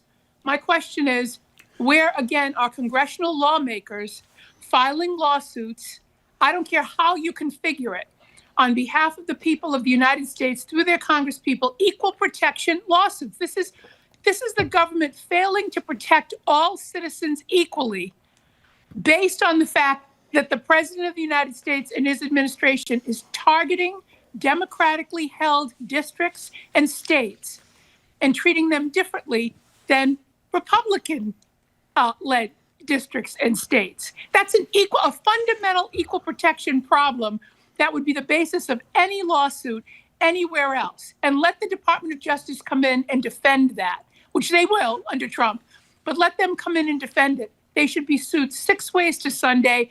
Temporary injunction should be sought at every opportunity. And that's really the only way to push back on this. You know, to make your point in this story, this ProPublica story about Maine, they talked about the National Oceanic and Atmospheric Administration pulled $4.5 million from Maine's marine research, being on the coast as it is, but it didn't touch the 33 other grantees who get similar funding. So there you go. I didn't know it was oceanic till this second. I've been calling it oceanographic for centuries. I don't Is know that a different? No, it says you got it right. It wrong. Did no, I you say didn't. It right? I don't think you Okay. did. You know, but can I raise the same point I raised around the Khalil thing? So you're a governor of a state. Take ours, for example. I have no idea what her thought process is. She's been pretty tough publicly about Trump and was with us yesterday. You say to yourself, well, I'm going to do X that's going to aggravate Trump. And what's going to happen is he's going to attack me on, let's look at Maine, 6 fronts. So just like other potential protesters, I would argue, and I think we'd all agree, their rights are chilled by fear of having happened to them what happened to Khalil. Even well-meaning governors have got to say, do I fight back on X when I'm going to be attacked on A, B, C, and D? So once again, I hate to use the word brilliance, when you're trying to cow a whole population of arguable leaders, this is pretty effective stuff, Andrea Cabral. Yeah, I don't disagree with that. But what I also think is a problem is not that there isn't this unified response. So when that happens to one governor, that's what Marjorie says every day. Yep. All governors, Yep. all good governors, I agree. Democrat or Republican, although you'd be hard pressed to find a Republican governor that would probably stand up against it. All good governors should respond and come to the defense of that governor. All Congress people should come to the defense. All good Congress people should come to the defense of that governor. They should cite the fact that they all swore to uphold the Constitution, that this is an equal protection problem, that there are citizens either in neighboring states or within their own state that are not being treated equally in terms of the resources Congress has appropriated to these agencies to serve all people. They're violating the Constitution.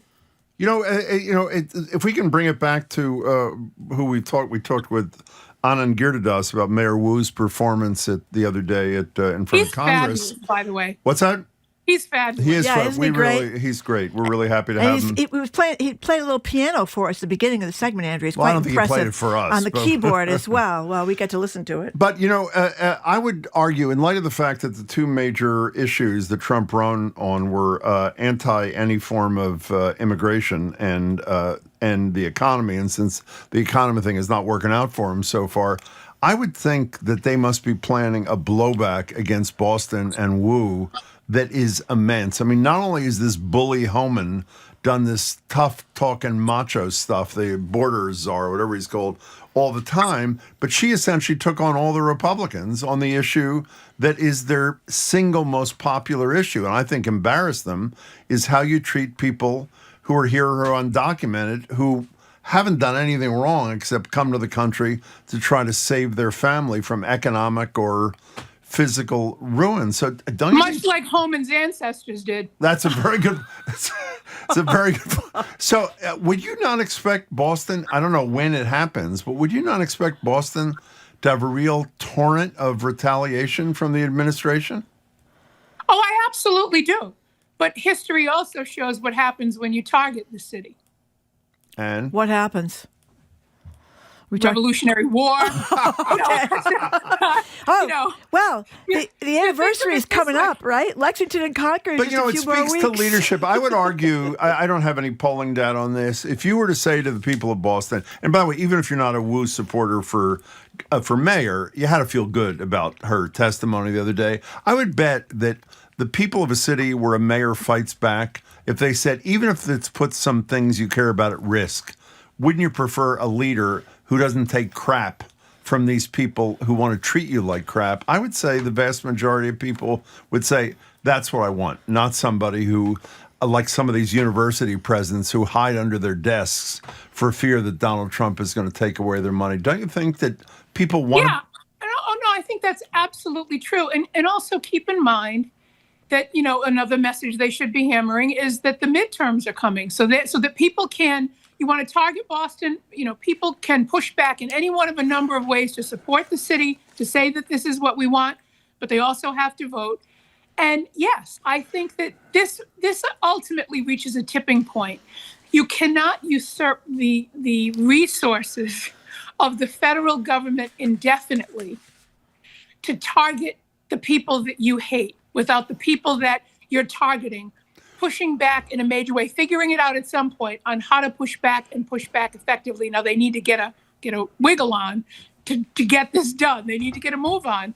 But you're absolutely right. And I think if they can figure out how to sort of unify these voices, mayors, state legislators, governors, Congress people, it needs to be a constant drumbeat of this is wrong, this is illegal, you can't do this to our citizens, we won't let you, and here's how we're fighting back. I want to follow up on that for just 1 second, if I may. And I was hoping to do this with Anand, but we didn't have time. He quoted, was it Chris Murphy, he said, who talked about the irreversible damage to democracy. Months away. When you mentioned in passing the midterms, and obviously that's the next time that voters have an opportunity to express themselves as opposed to some of these special elections. I am of the school. I didn't hear Chris Murphy say this. I'm of the Chris Murphy school. This is not just I'm taking a little bit out of environmental protection. I'm going to make minor cuts at the education department. By the midterm elections, there's going to be no education department. Right. There's going to be no consumer financial protection board. I mean, there're going to be but close to no environmental protections. So the urgency, and I don't have a solution. Believe me, I don't. Is such that it seems to me that those who are solely focused, as some of our callers have understandably said, I'm working on the midterm elections, there's going to be nothing left, at least on a number of fronts, by November of 2026. Is that alarmist, Andrea Cabral? No, it's not alarmist, but at least the midterm elections hold the possibility of a Democratic majority in both the Senate and the House that can stop much more. I mean, part of the reason that all of this is happening is because Congress is laying at Trump's feet. The Republican-led Congress is laying at Trump's feet. That's the first line of defense against what he's doing. So the midterms, I think, are hugely, hugely important. and people should be focused on them. Because I think otherwise, I mean, if the midterms pass and there's still a Republican majority, then to your point, it is not only gone, but it is likely gone permanently. So for people who think it'll come around again because democracy is just somehow this self-sustaining thing, you're absolutely wrong. You have to actually work at it and keep it in place, and you have to fight to keep it in place. Not enough of that is being done, at least to my view right now. But there are chances. There's at least one more chance. And people have got to sort of be all in. It's past the break the glass moment. We are past that. Anybody who thinks they can go along to get along is dead wrong. This is not restructuring. It is not about efficiency. This is about destructuring and destruction. Yeah. That's all it is. On that note, nice to see you, Andrea Cabral. Things are very. Yeah, this is always so much fun with you guys. Thanks very much. For us too. It really is. I don't know why we do it either, and I don't know why you do it, but we're glad We try to throw in a few jokes, but it's hard to make many jokes with the situation. Well, on the bright side, if you want to be attacked by turkeys, go to Brookline. Oh, that's right. Yeah. Turkeys will attack you. Yeah, so you can have a little respite from this if you want to engage with a particularly cantankerous brand of fowl. There are turkeys that apparently are running down animal control people, letter carriers, and every place else in Brookline. So, Marjorie, good luck when you're on the right. It's mating season, it's mating for those season who don't know. From March to May, so watch out. They could be chasing you right down Beacon Street, and it won't be a pretty end. Who's the one that told us a couple of days ago? Was it Healy? Somebody told us that the story, they don't just peck on people and their cars, private parts, but on cars and whatever it is. They go for everything. Yeah. Jim was attacked. You gotta hand it to him. The turkeys just don't want to hear it. I mean, you should warn Sue O'Connell because she gets targeted wherever she goes. I know. So Sue should be careful. She's going to be back soon. I think she's back tomorrow, I hope. Is she back tomorrow? Oh, good. Yeah, she's been away Andrea, for a while. Good to speak with you. Thanks for your time. Good to see you, too. Thank you very much, Andrea. Maybe we should start with the turkeys next week. Do an update on the turkeys. By the way, so we have a little levity. They're terrifying. No, it's not. They're terrifying. They're terrifying. They're terrifying. I know you had a disastrous run-in with them outside of Dunkin' Donuts. Because, as we've discussed, the level of their heads is exactly the level of my whatever. Which is very scary. We've been speaking with former Suffolk County Sheriff and former Massachusetts Secretary of Public Safety, Andrea Cabral, who joins us every week, and we're very grateful that she does. Coming up after a quick break, we're going to talk to Massachusetts Secretary of the Department of Veterans Services, John Santiago, about what is happening to the Veterans Administration here and around the country. You're listening to Boston Public Radio 89.7 GBH, streaming at youtube.com/GBH News.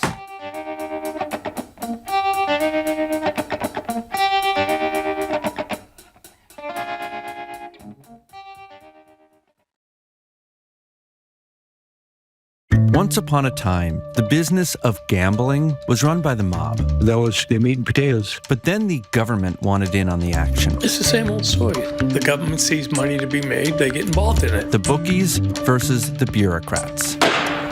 Senate, come to order. Scratch and Win is a new podcast from the creators of The Big Dig. It's about this competition and about the fiercest competitor of them all, the Mass State Lottery. Find Scratch and Win wherever you listen. Our programs are made possible thanks to you. And Bridgewater State University, helping create jobs for Massachusetts. BSU's skilled graduates are recruited by today's industry leaders, elevating business in Boston and beyond. bridgew.edu/elevate. And the Massachusetts Health Connector for Business. New premium value plans can help small business owners find and offer accessible employee health benefits. Learn more at mahealthconnector.org/business.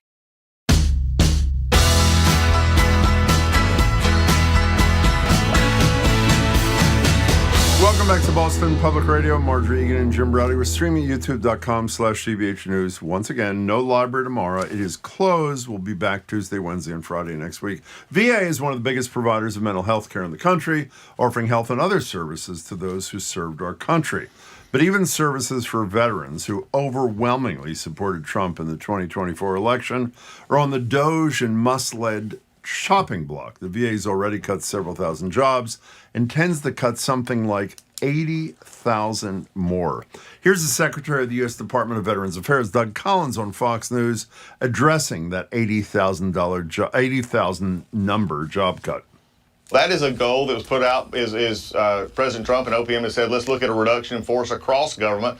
And that is a goal. That is our target. That's what we're going to begin to look at. And please, before Democrats or anybody else start on this path, this is going to be a deliberative process that's going to take some time, that's going to include career VA employees, it's going to include senior executives, it's going to include all across, even bringing in people if need be, to take a look at, are we being efficient? This is on top of Donald Trump's executive orders on gender and diversity, which has led many LGBTQ plus veterans worried about their future health care and their futures in general. Joining us now in Studio 3 is Massachusetts Secretary of the Department of Veterans Services, John Santiago, former state rep, veteran, physician, doctor, Secretary Santiago. It's great to see you. Welcome back. Great. Thanks for having me. Pleasure. You know, the Secretary of the Veterans Administration, Doug Collins, also said the federal government does not exist to employ people. It exists to serve people.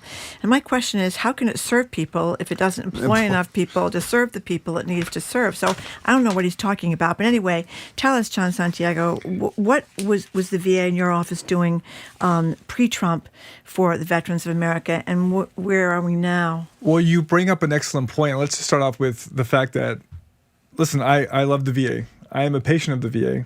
I don't work for the VA, but I have tremendous respect for the VA and the work that they do. And I think when you hear Secretary Collins speak, and we were just in D.C. the other week or so, he talks about the significant number of employees they've brought on, right? And how the backlog with respect to claims has worsened. And so he tries to square those, but what he doesn't account for is the PACT Act. We've had 1 million new veterans enrolled in care, right? We've had 22,000 in Massachusetts here alone. But the bottom line here, as a veteran, as a physician, I mean, I look at this from my lens as a physician. I've heard the stories of veterans. I've taken care of active duty service members in a war zone, of veterans here in the States. And the fact that these people have signed a contract to serve their country, and the least we can do is honor that contract with care for them.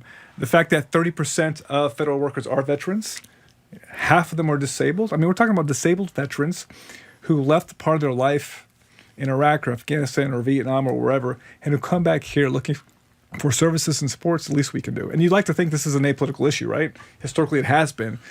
But that might not be the case right now. So can we go back, though, just for a second to put it in context? I think people think in the abstract, those of us who are not veterans, that are not getting services from the Veterans Administration or being helped by your secretariat here, think they know what is done. I'm not sure they do. So as Marjorie said, prior to Trump and prior to these cuts and likely cuts, what's the basic breadth of services that veterans were able to rely upon?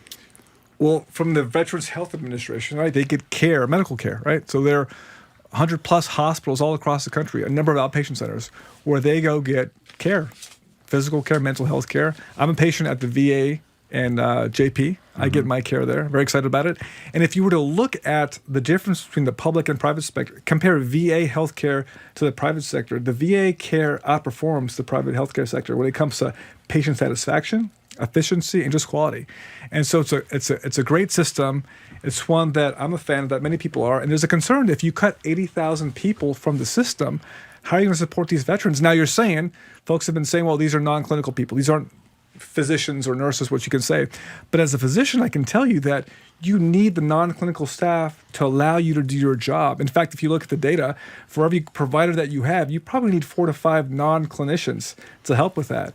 And that's the big concern here. So I'll give you an example. At the Vet Center here in Springfield, you have people who care for veterans, primarily in the mental health side of things, right? But they just laid off, terminated their office manager.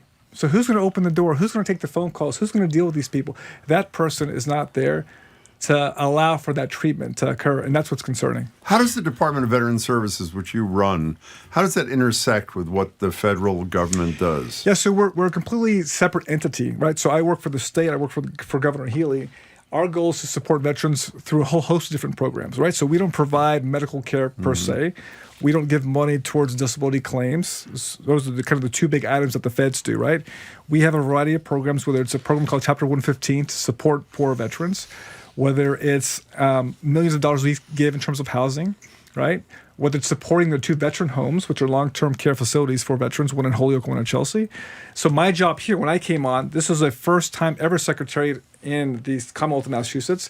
I was brought on to start this new entity, this new project, but also turn it around given what happened during COVID-19 when there were 100+ deaths at both homes. One thing that Governor Healy said, was that yesterday? Yes, it was. When we were talking to her about how $16 billion of the $60 billion of the state budget comes from the feds, and obviously a huge percentage of that Medicaid for mass health and that sort of thing, she said time and time and time again, we couldn't possibly fill the holes that Donald Trump is in the midst of creating in our budget. We'll have to figure out what to do about that. What happens when, assuming he gets to his 80,000 goal or even half of his 80,000 goal, and things like that office manager and far deeper disappear? What is the state able to do or contemplating doing to fill those holes? Well, she's right. We know here there are tens of thousands of veterans who receive monthly a significant amount of money from the federal government in terms of disability pay, right? In the billions of dollars, right? If that money were to go, there will be a lot of veterans who need support, financial support, who might need access to medical care. There are a whole host of implications that this type of language takes on. That's why this is not some esoteric exercise, policy exercise in D.C. This has real ramifications here in the Commonwealth of Massachusetts. But I'm proud that here in the Commonwealth, we've been leaders on this, right? We just passed the most comprehensive veterans piece of legislation here in the Commonwealth. We have programs to support poor veterans. We believe in supporting diverse veteran communities as well, right?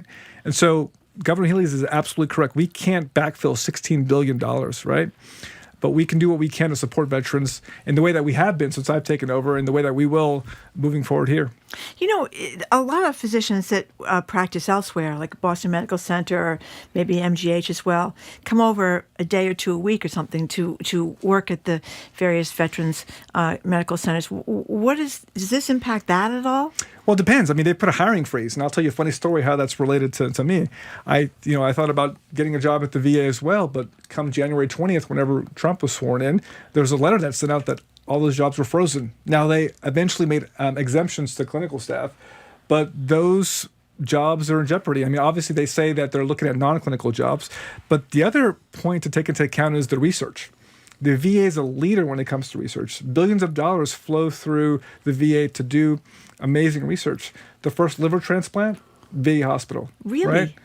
Right? Cardiac pacemakers, nicotine patches, PTSD treatment. That is happening right now. And what the administration has done, the Trump administration, is that they've put essentially a freeze on some of these researchers. We're talking about 200 researchers implicated in 300 clinical trials that could impact 10,000 veterans, right? So if that doesn't get addressed, you will have a lot of veterans not accessing care they otherwise should have. We're talking to Dr. John Santiago, who's the secretary of the Veterans. What's the word after veterans? Veteran Services. Veteran Services in Massachusetts. My apologies. Governor Healy spoke yesterday about hearing from a veteran, a disabled veteran had served in Iraq and he'd served in Afghanistan who lost his job. Not sure exactly what his job was, but he lost his job. You'd think there'd be some exception for combat vets, especially those who might have been disabled. But are you hearing stories like this? Yeah, so Governor Healy and I had the opportunity to spend last Saturday, I believe, with the Veterans of Foreign Wars.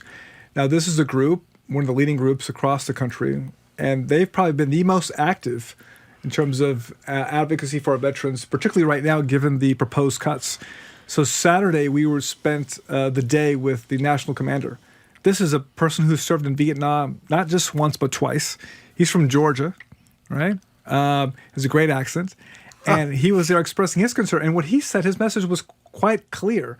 Let's not take a chainsaw approach to this, right? And he gave this beautiful metaphor when he was in Vietnam and got shot and he had shrapnel up and down his arm. He said they could have just taken a chainsaw and cut it off. Is this a reference to the Elon Musk chainsaw? Perhaps. Is that what this is about? But instead they took out the shrapnel and they saved his arm. And he gave that testimony in D.C.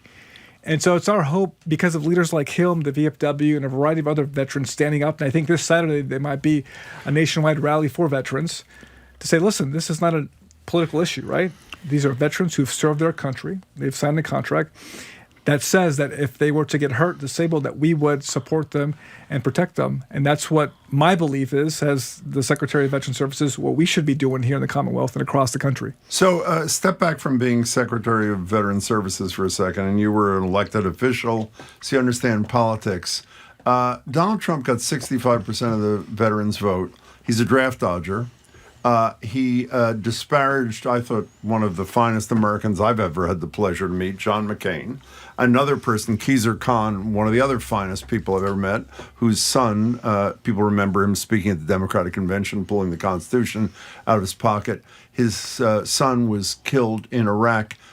Why did veterans overwhelmingly decide that Donald Trump was better for them, do you think? It's a great question, Jim, and I think it's a complicated one. I think it's important to know that veterans wear a whole host of different hats, right? And so why we vote for certain elected officials or believe in certain policies, it's because of who we are, where we're from, right? And so many of these veterans, have, from my discussions with them, have concerns just like I do about the economy, about immigration, about their futures and those of their children. And so when they vote, they're voting as a veteran, but they're not voting just as a veteran. Mm-hmm. But you're absolutely right. A lot of these folks, they feel, I would argue, somewhat betrayed. And I've talked to many of them. Listen, we support the Department of Defense. We're veterans. We support our country.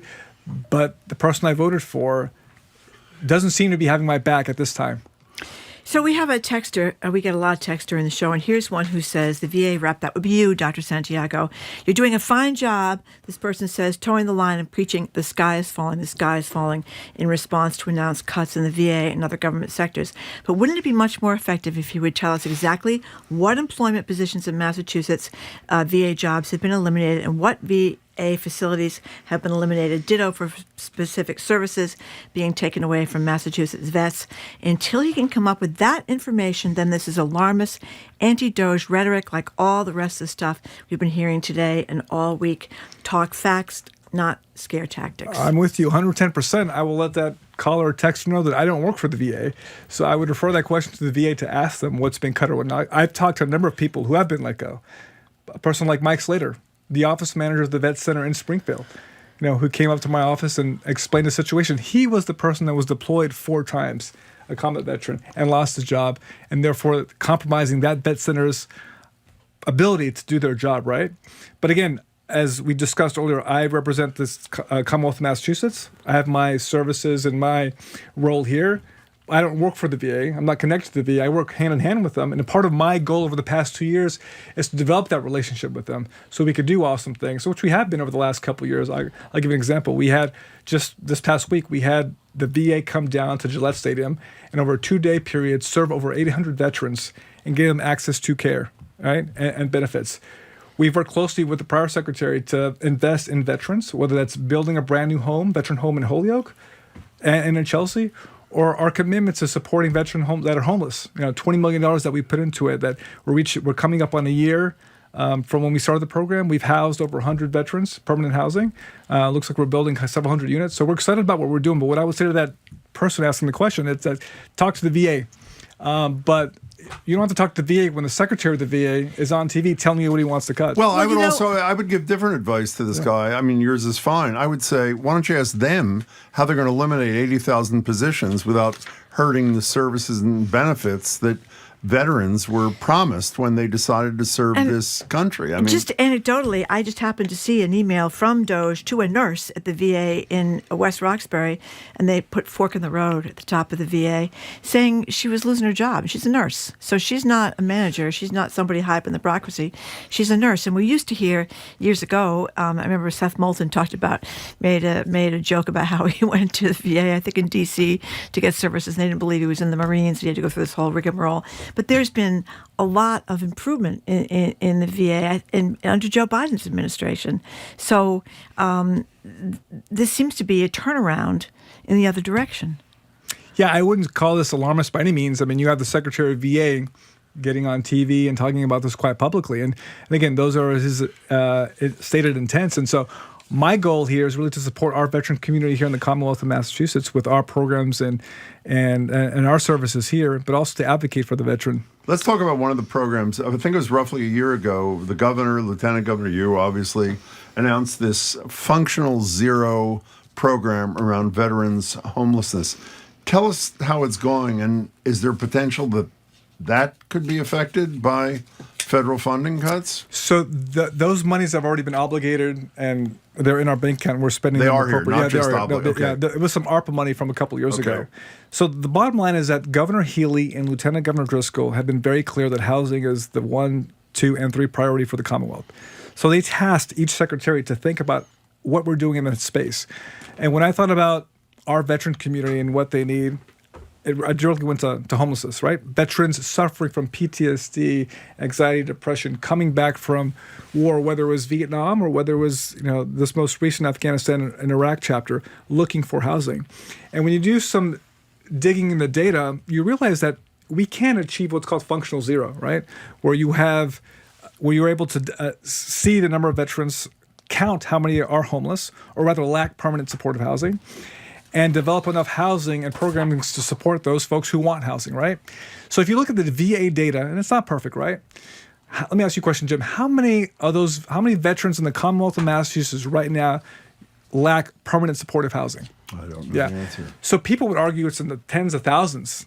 It's actually about 600, right? And of those 600, there's probably less than 50 who are theoretically unsheltered, like homeless on the street, right? So this is something feasible that we can do. So what we did is that we put forward the largest one-time investment to address veteran homelessness, $20 million, 5 different pillars, one of which is to do a very aggressive outreach program to find these veterans, provide some subsidies for them to get them into housing. It was announced a year ago, so it took a couple months to get started, but already we've provided permanent supportive housing to about 108 families or veteran and individuals as well. There's probably talks of 300 to 400 units, either a groundbreaking or ribbon cutting this year to get that process started. So we're very happy with the progress we've made. Obviously, we won't rest till there's no veteran who desires a home, has a home, but we're excited about what we've been able to do thus far. Do you I know this is, well, maybe it's hypothetical, maybe it's not, maybe you've experienced it. When one decides to do a particular thing with their life, for example, serve their country like you've done, it's almost like a contract, I guess you would say. Here's what I want to give, I'm willing to give to my country, and here's what my country has promised me in return. When the country, the other half of the contract, breaks the deal, as it's in the midst of doing here, even though we don't know all the details yet, but they've started the layoffs, and you gave some examples, and so did Marjorie a minute ago. What's the impact on the 20-year-old kid who's contemplating doing what you've done, and what's the impact on them and their decision-making, do you think? There's got to be one. And I think this is what is so powerful about the VFW, the Veterans of Foreign War, and their commitment and what they're saying right now, whether it's on Capitol Hill, whether it was just last Saturday with Governor Healy and myself, the national commanders saying, quite simply, honor the contract, right? Because if we don't, not only is it going to affect the folks that need services, that are disabled, that are depending on services right now, but that future generation, right? People wanting to sign up. Will I be protected? Will my benefits be secure? Absolutely, we'll have a role. And I think there's actually a famous quote, and I want to misquote a former president who talked about that, right? Like, we will only be able to support future endeavors with our military if we support those who came before us, right?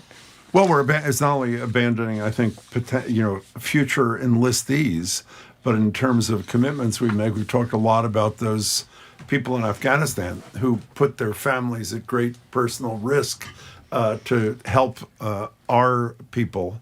And part of the contract with them was we would keep you safe, we would bring you here. And that refugee effort has been stalled as well. We're talking to the Secretary of Veterans Services in Massachusetts, Dr. John Santiago. One other thing, Dr. Santiago, there were stories about how the Trump administration wanted everybody to come back to work at the Veterans Administration. They didn't want them to work from home anymore. Oh, this is a good story. But so ironically, what ended up happening, it doesn't identify the exact office, but apparently because people were working a lot from home during COVID, they don't have facilities to have therapy sessions, mental health therapy sessions in private offices. So veterans going into public offices to meet with counselors, and they're freaked out because the person that's next to them in the other open cubicle can hear them talking about their struggles with their mental health, and they have... Well, that's another answer to that texter, by the way. Yeah, and they have no privacy. So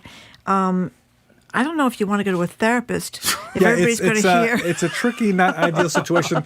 But I would also say, just listen to the VA, what they've said. I think over the past 2 years, the Inspector General of the VA has put out reports saying that there are severe shortages when it comes to staffing. Yeah, I think already 137 out of 139 healthcare facilities surveyed, that's over 99%, had some sort of severe staff shortage. And so this has been documented by the VA under a Democratic administration, right? And, they were trying to hire folks, obviously, with the PACT Act. Again, the biggest expansion in VA benefits in a generation, right? Explain the PACT Act. Yeah, so PACT Act was something that was passed a couple of years ago by the Biden administration that really expanded benefits to folks who were exposed to a variety of different toxins, right?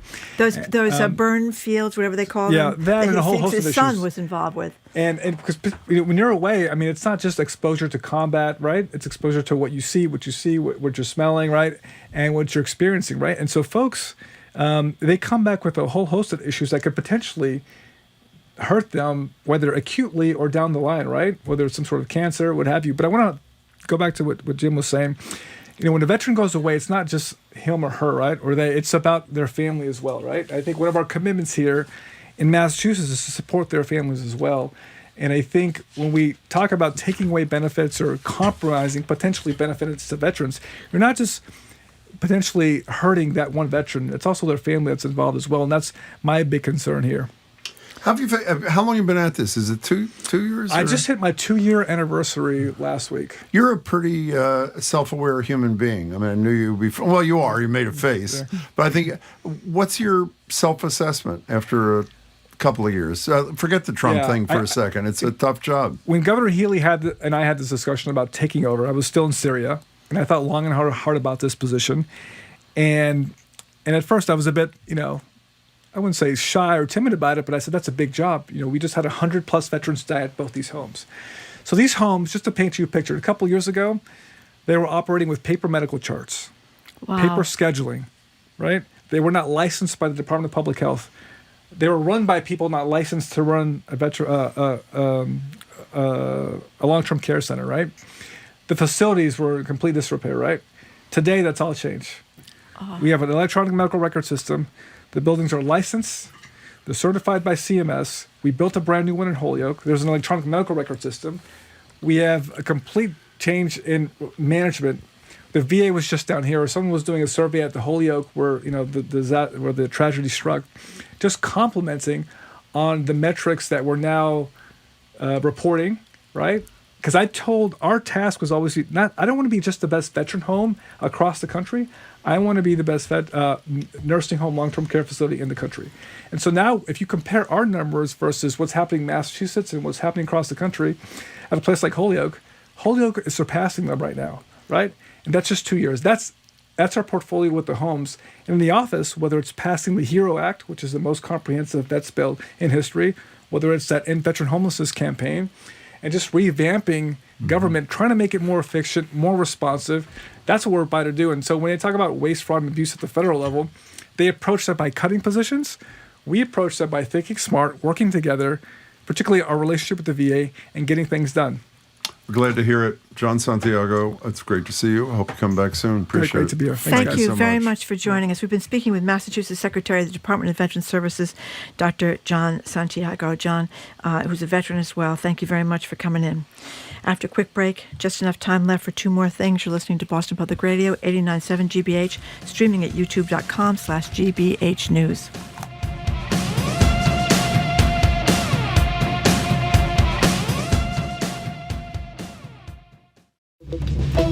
I'm Judy Ewell, in for Arun Roth. Coming up on GBH's All Things Considered, UMass Medical School is rescinding admissions to one of its programs amid concerns over federal funding. Also, 4 finalists have reportedly emerged in the process to buy the Celtics. Then, GBH meteorologist Dave Epstein fills us in on tonight's bloodworm moon and the lunar eclipse. Those stories and all the day's news starting at 4 on GBH's All Things Considered.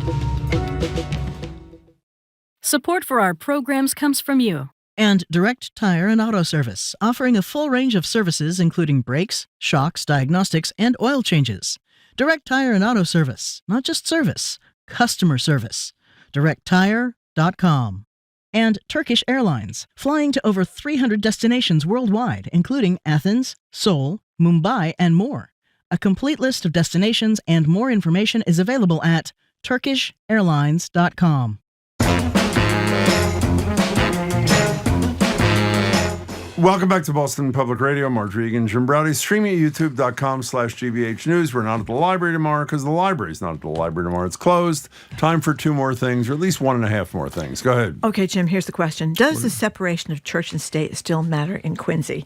I'm asking that because of Yvonne Abraham's great column in the Globe about the mayor of Quincy, Thomas Koch, has decided that the city's massively expensive $170 million new public safety building will be adorned with 2 10-foot-tall bronze statues of saints venerated in his deeply held Catholic faith. Why? Well, I know. we're going to put pictures up so people can see these things. I mean, it looks like something out of the Roman Empire. Anyway, one of them is St. Florian, who's the patron saint of firefighters. Very nice. Cape Colossus, dousing the flames. The other will be a winged and muscular St. Michael, the archangel, but he has his foot on the neck of a horned figure underneath it, which of course brings to mind the horror of the police officer with his neck on George Floyd back in 2020 when Derek Chauvin, that cop, murdered him. So the mayor did this, didn't even tell people about this. Apparently some of the city councilors didn't know it either, and a little concerned about separation of church and state. And the how much does this cost? $850,000? Yeah, $850,000. The ACLU has filed suit, say this is outrageous. And the city councilor there, Dan Minton, who was a former cop himself, served Quincy for decades, called the image of St. Michael, the Archangel, violent. I do not want citizens to connect this statue with the way our officers treat anybody. You got to look at these statues. See the column, Yvonne Abraham's column in the Globe. It is just outrageous. Oh my goodness, you're really quick. Speaking of outrageous, can I ask you a question? What? Yesterday, I didn't get to my 2 more things. You did. I did. Today, I didn't get to my 2 more things. You did. Well, what does that say? That says you were talking too much before, and we don't have time. But you know what? You can go first tomorrow, Jim. Oh, thank Would you like very that? much. Okay. Okay. Coming up after the 1 o'clock news, we're going to talk to MIT economist Jon Gruber. He's going to talk about the Trump economy just a few weeks into his presidency. You're listening to Boston Public Radio, 89.7 GBH, streaming at youtube.com/GBH News.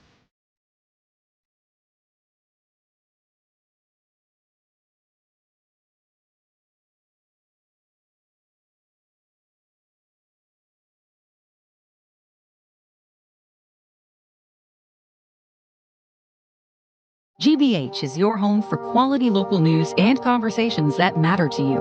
Listener support is essential to providing the critical resources needed to cover the issues of the day with accuracy and accountability. Pitch in online at gbhnews.org. Support for GBH comes from you. And Comcast Business, committed to providing connectivity for your business with network and cybersecurity solutions. Comcast Business, powering possibilities. Restrictions apply. To learn more, you can call or visit comcastbusiness.com. And Boston Ballet, presenting Winter Experience. This program of dancing is full of grace, athleticism, and artistry. On stage beginning March 20th through March 30th. Official tickets at bostonballet.org. You're listening to 89.7 WGBH HD1 Boston. Online at gbhnews.org. GBH News. What matters to you? I'm Jim Browdy, head on Hour 3 of Boston Public Radio. Amid all the economic uncertainty spurred by the chaos in the White House, MIT economist Jon Gruber tells us why Trump and Musk are doing what they're doing and how worried we should all be. I'm Marjorie Egan. Then we end the show with Am I the A-hole? Today's prompt involves a happily child-free couple trying to navigate the world of friendship when everybody around them has a couple of rugrats in tow. Who's the bigger jerk? A husband who doesn't want to be around other people's kids, or everybody else for imposing those rugrats onto him? Weigh in next in the third hour of Boston Public Radio, 89.7 GBH.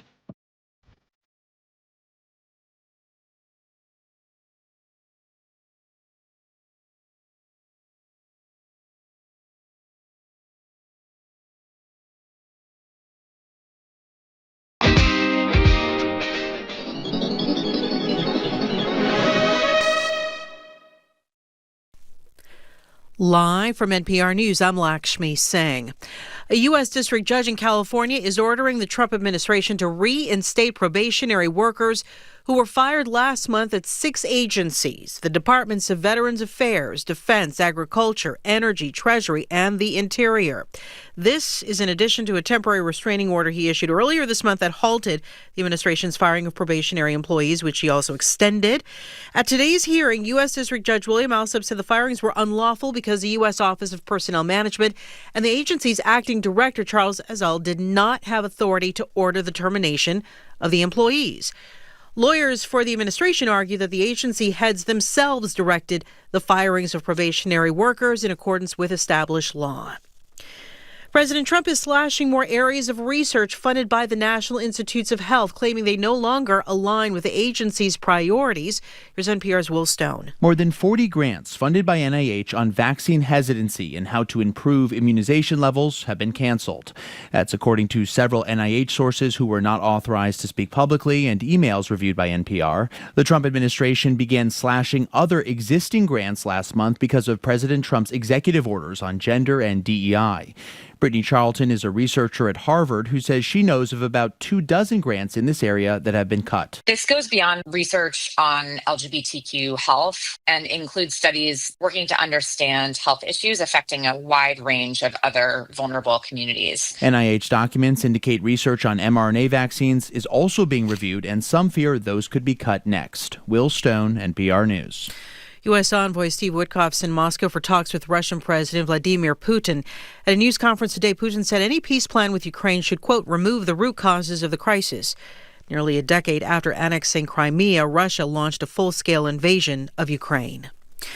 Today is the 5th anniversary of the police killing of Breonna Taylor in her home in Louisville, Kentucky. Her slaying, along with the murders of other Black Americans such as George Floyd, sparked protests in 2020. From Louisville Public Media, Roberto Roldan reports promised reforms in the Louisville Police Department are still incomplete. Louisville Congressman Morgan McGarvey marked the anniversary of Breonna Taylor's killing on the House floor earlier this week. While we will never forget how Breonna Taylor died, we get to choose to remember how she lived. Breonna was a sister, a daughter, a girlfriend. Breonna was a caregiver working at U of L's emergency room to save lives. Taylor's death led to calls to ban no-knock warrants. Local officials did just that in 2020, but the Kentucky legislature stopped short of an outright ban. For NPR News, I'm Roberto Roldan in Louisville. From Washington, this is NPR News. Good afternoon. With the latest from the GBH Newsroom, I'm Henry Santoro.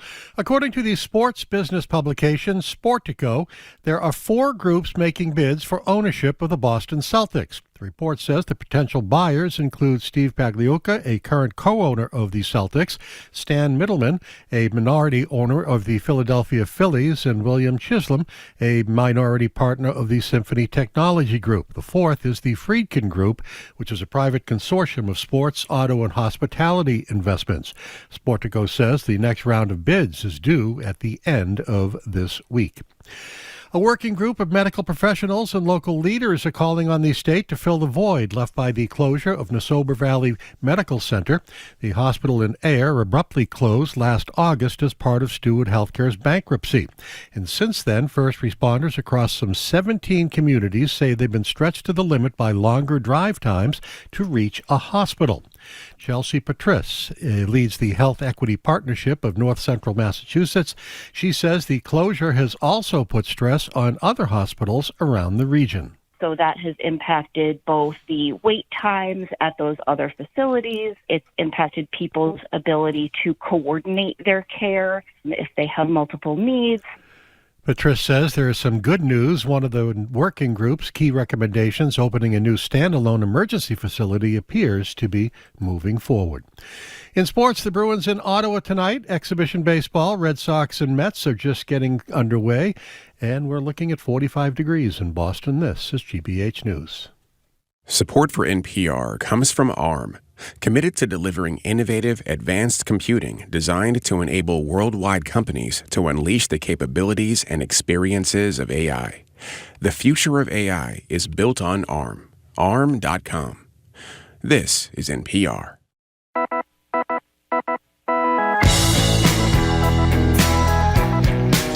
Jim Browdy, I am Marjorie Egan. Welcome to hour number 3 of Boston Public Radio, 89.7 GBH. We are streaming at youtube.com/GBH News. We will not be at the Boston Public Library tomorrow because it's closed for the day, but we're going to have our regular Live Music Friday here in Brighton with Speakeasy Stages, A Man of No Importance, and much more good stuff happening tomorrow, including our next media segment. Hello again, Jim. With Chuck Todd and Christopher Muther on travel. Hello again, Marjorie. It sometimes feels like we've entered a 2024 election memory hole in this country, but as a reminder, here's what candidate Trump said in August of last year about his plans on the economy.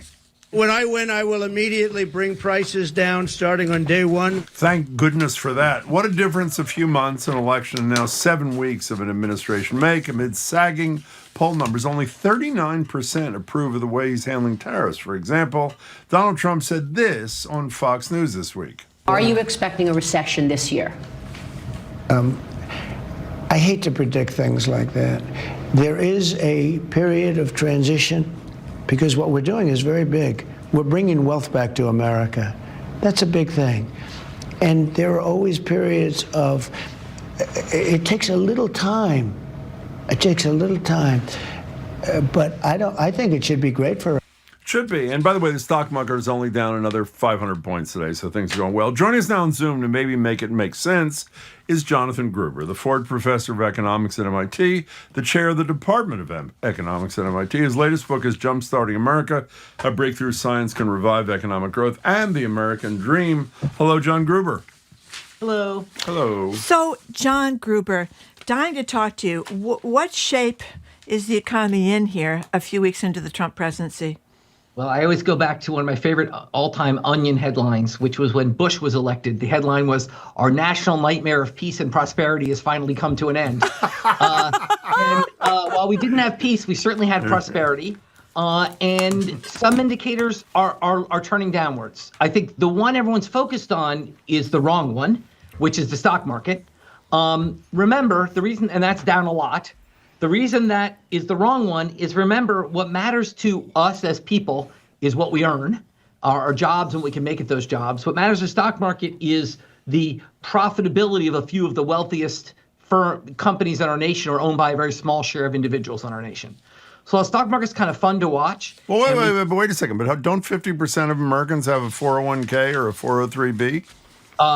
They do, and the stock market matters for that. But also remember that anyone who, remember the advice on investing, we can go back over this, is that no one should have money in the stock market they plan to use in the next 10 years. Right. So this sort of gyrations. 10 years? Wow. That's depressing. Guess I'm out of luck. This gyration how it matters. But what people should be paying more attention to is the Consumer Confidence Index, which dove in February and is at its lowest level at the biggest single month drop since 2021. That's more worrisome. And so at the same time, other indicators are strong. We're not necessarily in recession. Employment growth remains strong. GDP is still growing. So this raises... Well, inflation was pretty good. Inflation numbers were decent yesterday, no? Decent. So the indicators are mixed. Okay. But they're certainly not as positive as they were 4 or 5 months ago. And so basically this raises two questions, which is, why is this happening? And then more mysteriously, why are they doing it? So let's start with the first one, and then we'll turn to the more fun one.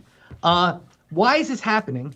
Well, basically, we talk about tariffs, and we've talked before about how tariffs are bad for many businesses in America. First of all, any business that exports goods to another country is going to be worried those countries will retaliate and raise their own tariffs, which they have. Second of all, it raises the price of imports into our country, which is bad for people because it's like a sales tax, but it's also bad for businesses because it raises the price of their intermediate inputs. So he's saying he's protecting car manufacturers, but not when he's raising the price of the steel they have to use to build their cars by 25%. So that's bad for business, but that's not the main thing that's going on. The main thing that's going on is not the tariffs themselves, but the uncertainty around what will happen with tariffs. And people hate uncertainty. So to illustrate this, I want to do a quick thought experiment. I want you guys to answer me honestly. Don't try to outsmart me. Think what I'm looking for. Don't try to outsmart me. Okay. I'm going to offer you the following deal. Okay. I'm going to flip a coin. Heads, you win $125. Tails, you lose $100. Do you take that bet or not? I'd take it. Well, 125 is better than 100, so right. yeah, I'd take it too. Okay, well, you guys are better than 80% of my students in basic economics. Really? Or different, at least.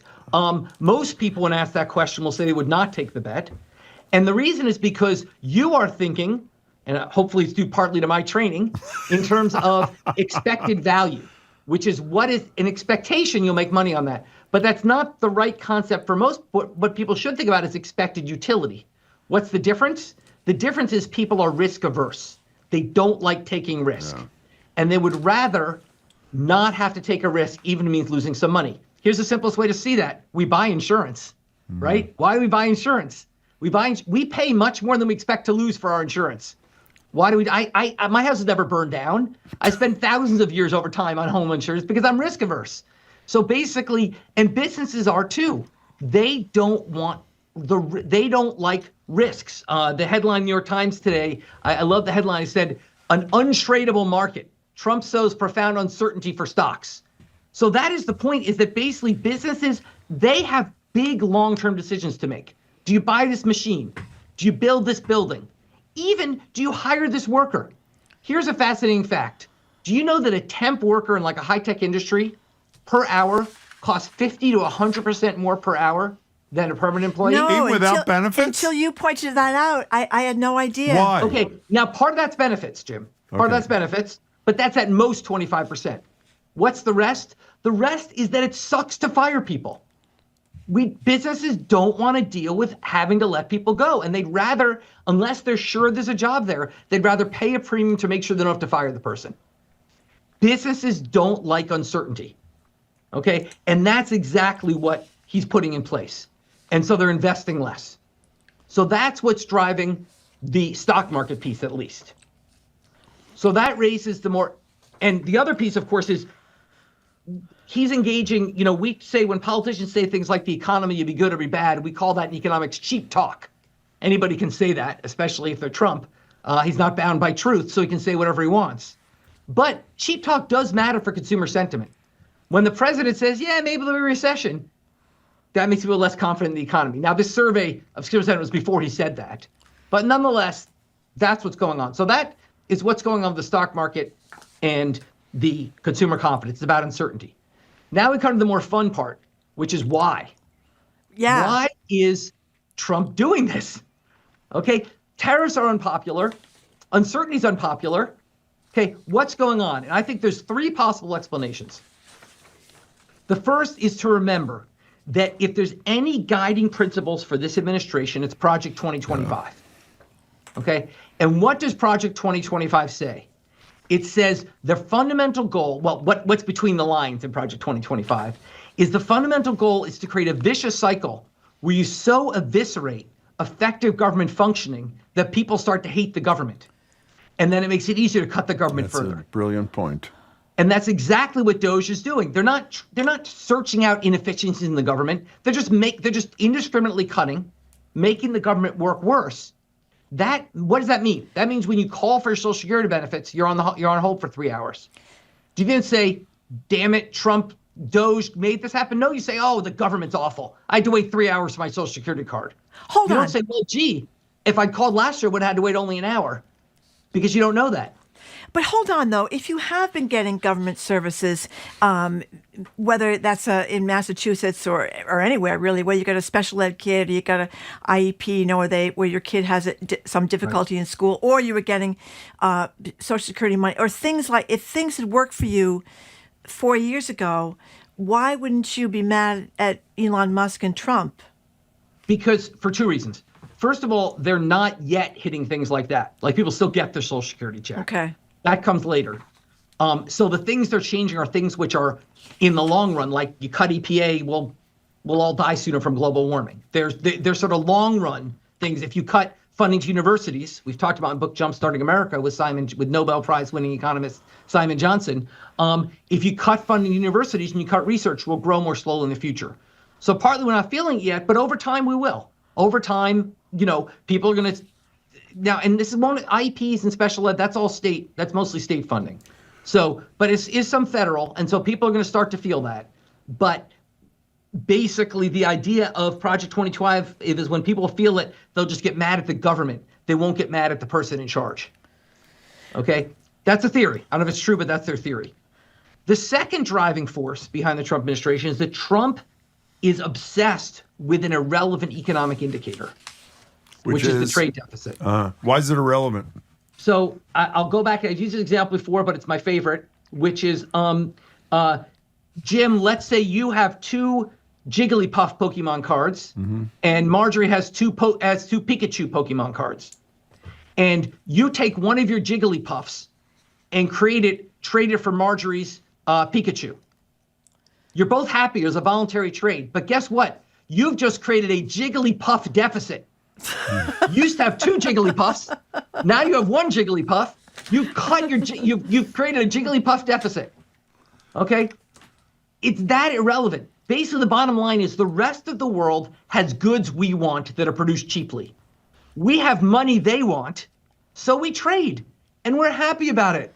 Okay? Now, not everyone's happy. There's real dislocation associated with trade, and it's not clear, quite frankly, even very top economists, it's not obvious that we shouldn't have some form of smart tariff policy. Okay? And we've talked about trade before and the pros and cons. Remember, some workers do lose, and we care about them. But the bottom line is no economist who's not being paid to say this would ever say it's a good idea to jerk tariffs around up and down and to try to make them go up and down. So if Trump's fundamental goal is to reduce the trade deficit, how do you do that? We do that in 2 ways. One is you reduce imports with tariffs. You make imports more expensive by taxing them. The other is you put the economy in a recession. Because when we're poor, we buy less stuff from abroad. So if you care more about the trade deficit than you care about GDP, I'm not sure he does, but if you did, a recession's good. So does that lend credence to the minority of economists who are suggesting he's intentionally leading us into a recession, or he would never have said, as we just played on the Bartiromo show, that it's possible? Where are you on this? I am not there. I think Trump is engaging what I like to call policy by petulance, which is that That's a good line. I think he's just doing whatever strikes him that day, and whoever makes him happy and whatever makes him mad is driving what he does. And I don't honestly think that he's really truly trying to tank the economy.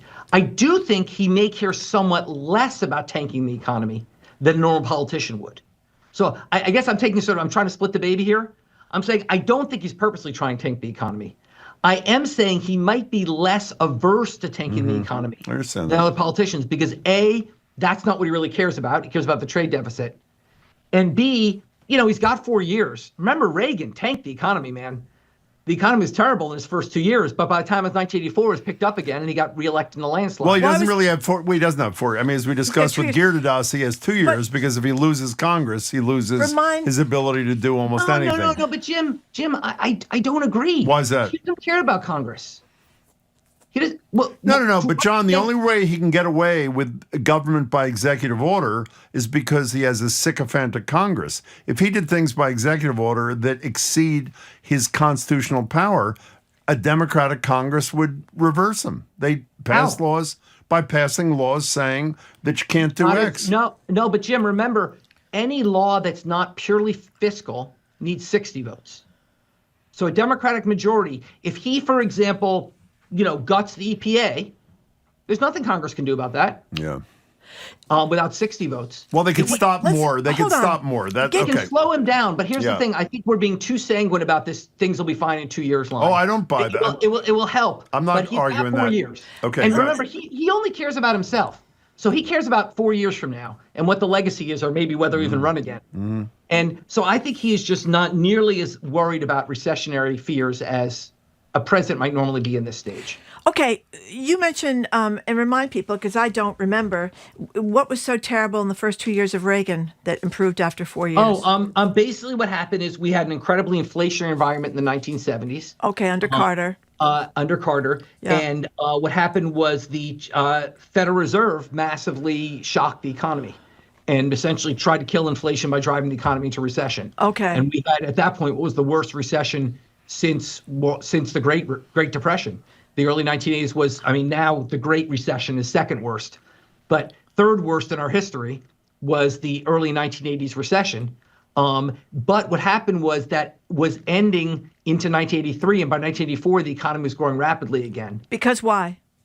Because what happened was that once the Feds got interest rates, once Feds rose, they started to then, once inflation under control, the Fed started lowering interest rates again. Okay.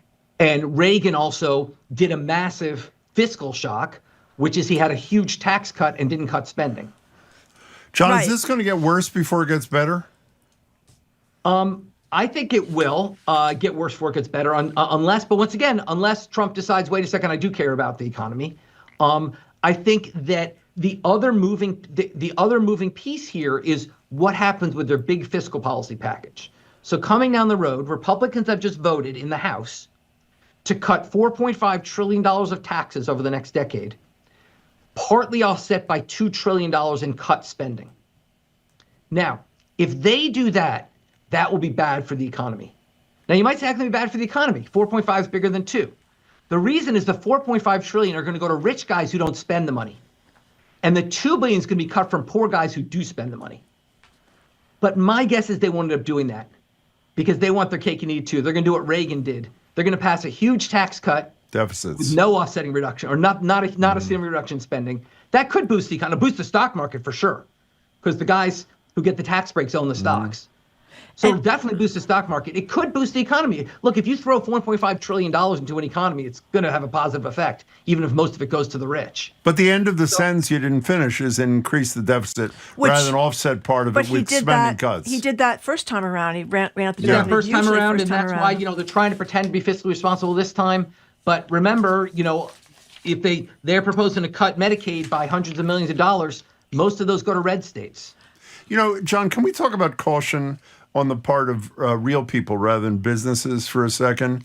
When the economic, I hate expressions like this, when the economic ship rights itself, where did that come from? Whatever, I don't know what I was saying, but you know what I mean. Yeah. Even after that objectively has happened, what's the residual time, if I'm using the proper terminology, until confidence catches up with reality after a downtime? Do you know what I'm asking? Yeah, I absolutely do, Jim, and that's why the contrast with Reagan is fascinating. Because remember, inflation had been falling for nearly 2 years by the time Biden got elected. Mm-hmm. Okay? Inflation had also been falling for about 2 years by the time Biden ran for re-election. Inflation had also been falling for about 2 years when Reagan ran for re-election. No one held him to, 2 years ago inflation was bad. Prices are higher than they were. So we're not going to, but they held Biden to it. So we're in a different world now. Mm-hmm. Okay? We had models that people would estimate of what determines the role of economics in elections. And the key variable was never the price level. It was the last half year's rate of inflation. That's what we thought, if you look historically over all previous elections, that's what determined who won, which was how are things trending over the last half year.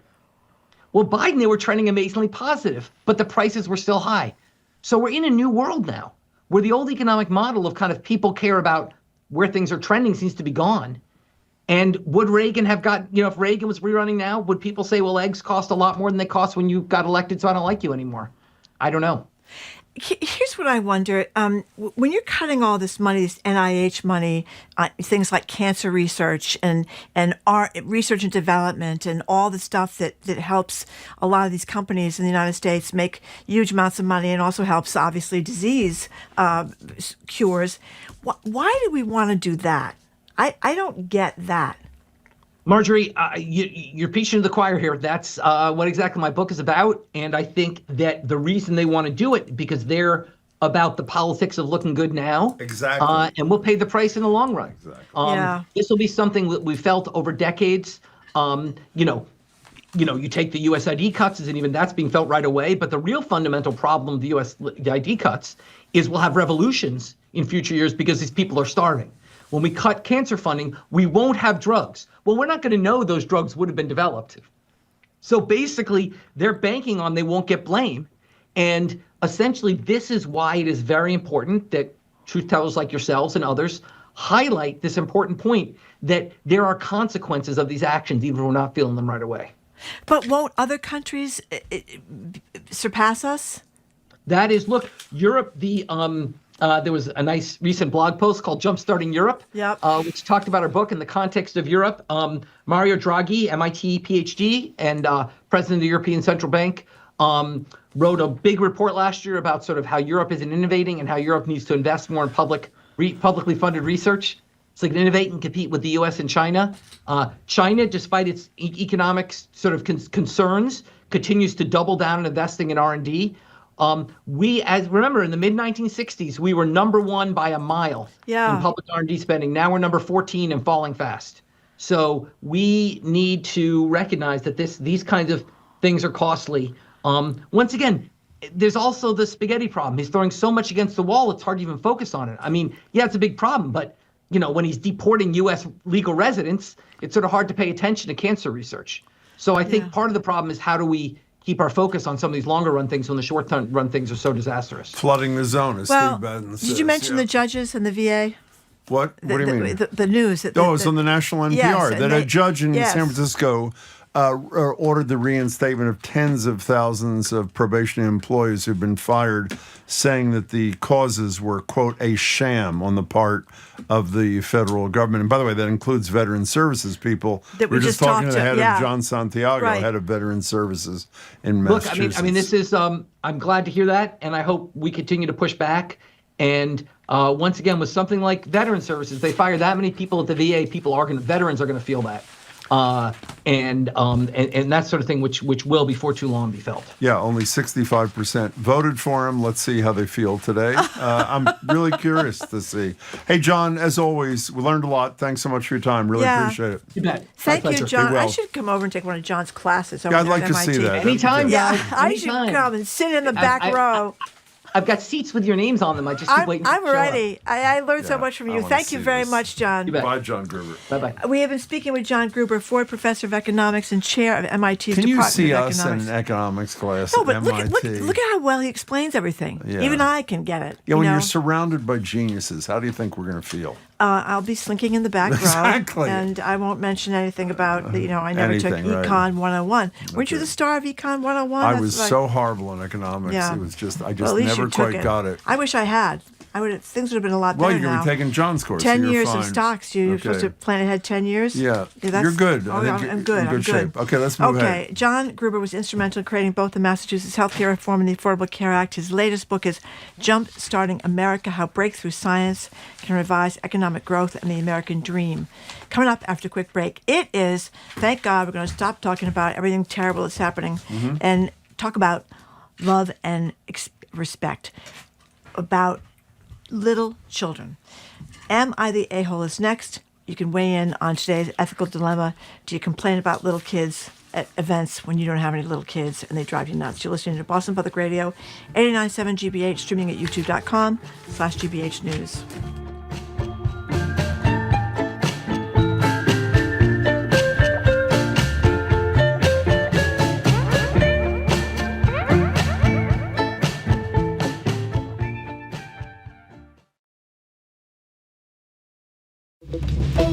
I'm Judy Ewell, in for Arun Roth.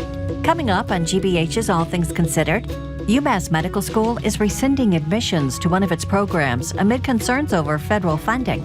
Also, 4 finalists have reportedly emerged in the process to buy the Celtics.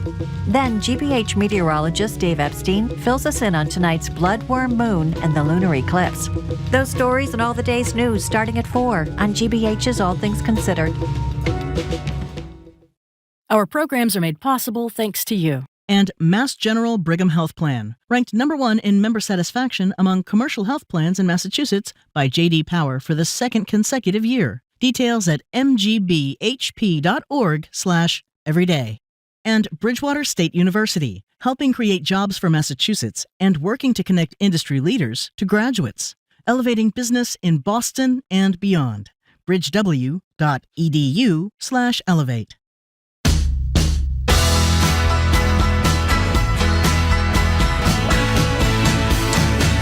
Welcome back to Boston Public Radio. Marjorie Egan and Jim Browdy, streaming at youtube.com/GBH News. Not at the library tomorrow, though we will be live streaming from Brighton. We've got music, Christopher Muther, Chuck Todd on the media, that sort of thing. And by the way, one more time, suggesting you go to our TikTok page, Boston Public Radio for Nicole, our colleague, posted a little snippet of Mayor Wu's phone conversation with Wayne, our first caller the other day, who said she was a gangsta in D.C., and it's really great. It's got like 1 million views, and it deserves 1 million views.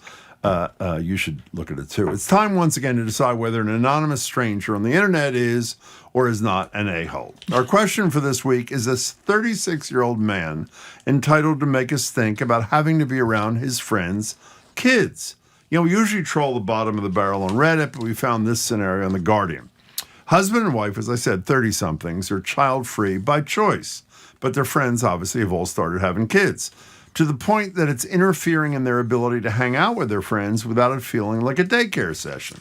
This husband claims he does not hate kids, but he says he feels he cannot relax around all the babies and the toddlers. And while he says that he understands his friends aren't always going to be able to find a babysitter, his gripe is that when he invites them over for, I don't know, like a barbecue, and explicitly, he labels it a child-free night, some of his friends are ignoring his wishes and bringing their kids anyway. By the way, his wife's response to this is, and she also agreed to the childless thing in their family, life doesn't work like that. Our number is 877-301-8970. So here's the question. Is there an argument to be made in defense of the husband who feels socially, awkward around the 10 and under crowd and wants to make a point to spend time with friends the way he used to? So in that case, are his wife and his friends with kids who bring him along, are they the a-holes? Or is his stubbornness around kids a-holic behavior? You tell us at 877-301-8970. Go ahead, Marjorie. You go first. You always want me to go first. You go first. No, you go first. No. Go ahead. No, you go first. No, you go first. No, I'll go. No, you go first. Okay. I'm following the stock market. You're following the stock market. It's only down 573 points I today. would say that if you say we're inviting people over for a child-free night and people show up with their kids anyway, the people who show up with the kids are the jerks. It's like if you have a child-free wedding and you say you have a child-free wedding. I couldn't get a babysitter. Then stay home. They're the jerks? Absolutely. If somebody says they have a child-free night and you bring out your children, you're the jerk. And for his doing wife that. is a jerk when she says life doesn't work like that? She's a jerk too? I think if you advertised a child-free wedding or a child-free dinner party or a child-free whatever, it's because you don't want any little kids there. Now, what this guy's going to do is wait like 5 or 10 years. No, he's going to wait 5 or 10 years to when people have their kids are older, and they can shove them in the other room and they can, drink and smoke weed or something like that. He says he's fine with teens, actually. Yeah, fine with teens. That's right. Well, they can. I couldn't disagree with you more. This guy is a total loser. Okay. I mean, by the way, it isn't like he has to be surrounded, like he's thrown into a pit with toddlers and he's got to live with them. Occasionally, his child freeness is what's the word? Invaded. It's invaded. Well, I'm using what I assume his word would be, by an occasional toddler, a very occasional toddler. Get over it. Sometimes that happens. I'm stunned you take the position you take. It can happen. You can go to somebody else's house and their kids are there and yet you have to put up with that. But if you say, I'm having a child-free party and somebody comes to the party with kids, this is so it's rude. Unlike you. It's not unlike me. And by the way, the family, did you read the story? You know something else? What? Nobody is interested in your kids like you are interested in your own kids, right? So you have to have a conversation. They're not saying, can you hold my baby while you're grilling? Jim, toddlers. Toddlers, tantrums, run around, carry on. I don't like being things. around little kids either, to be honest. Like you go to a restaurant, whatever. Occasionally it happens. So this is not a non-stop kind of thing. When your children were little, if a friend of yours was having a child-free wedding, would you bring your kids anyway?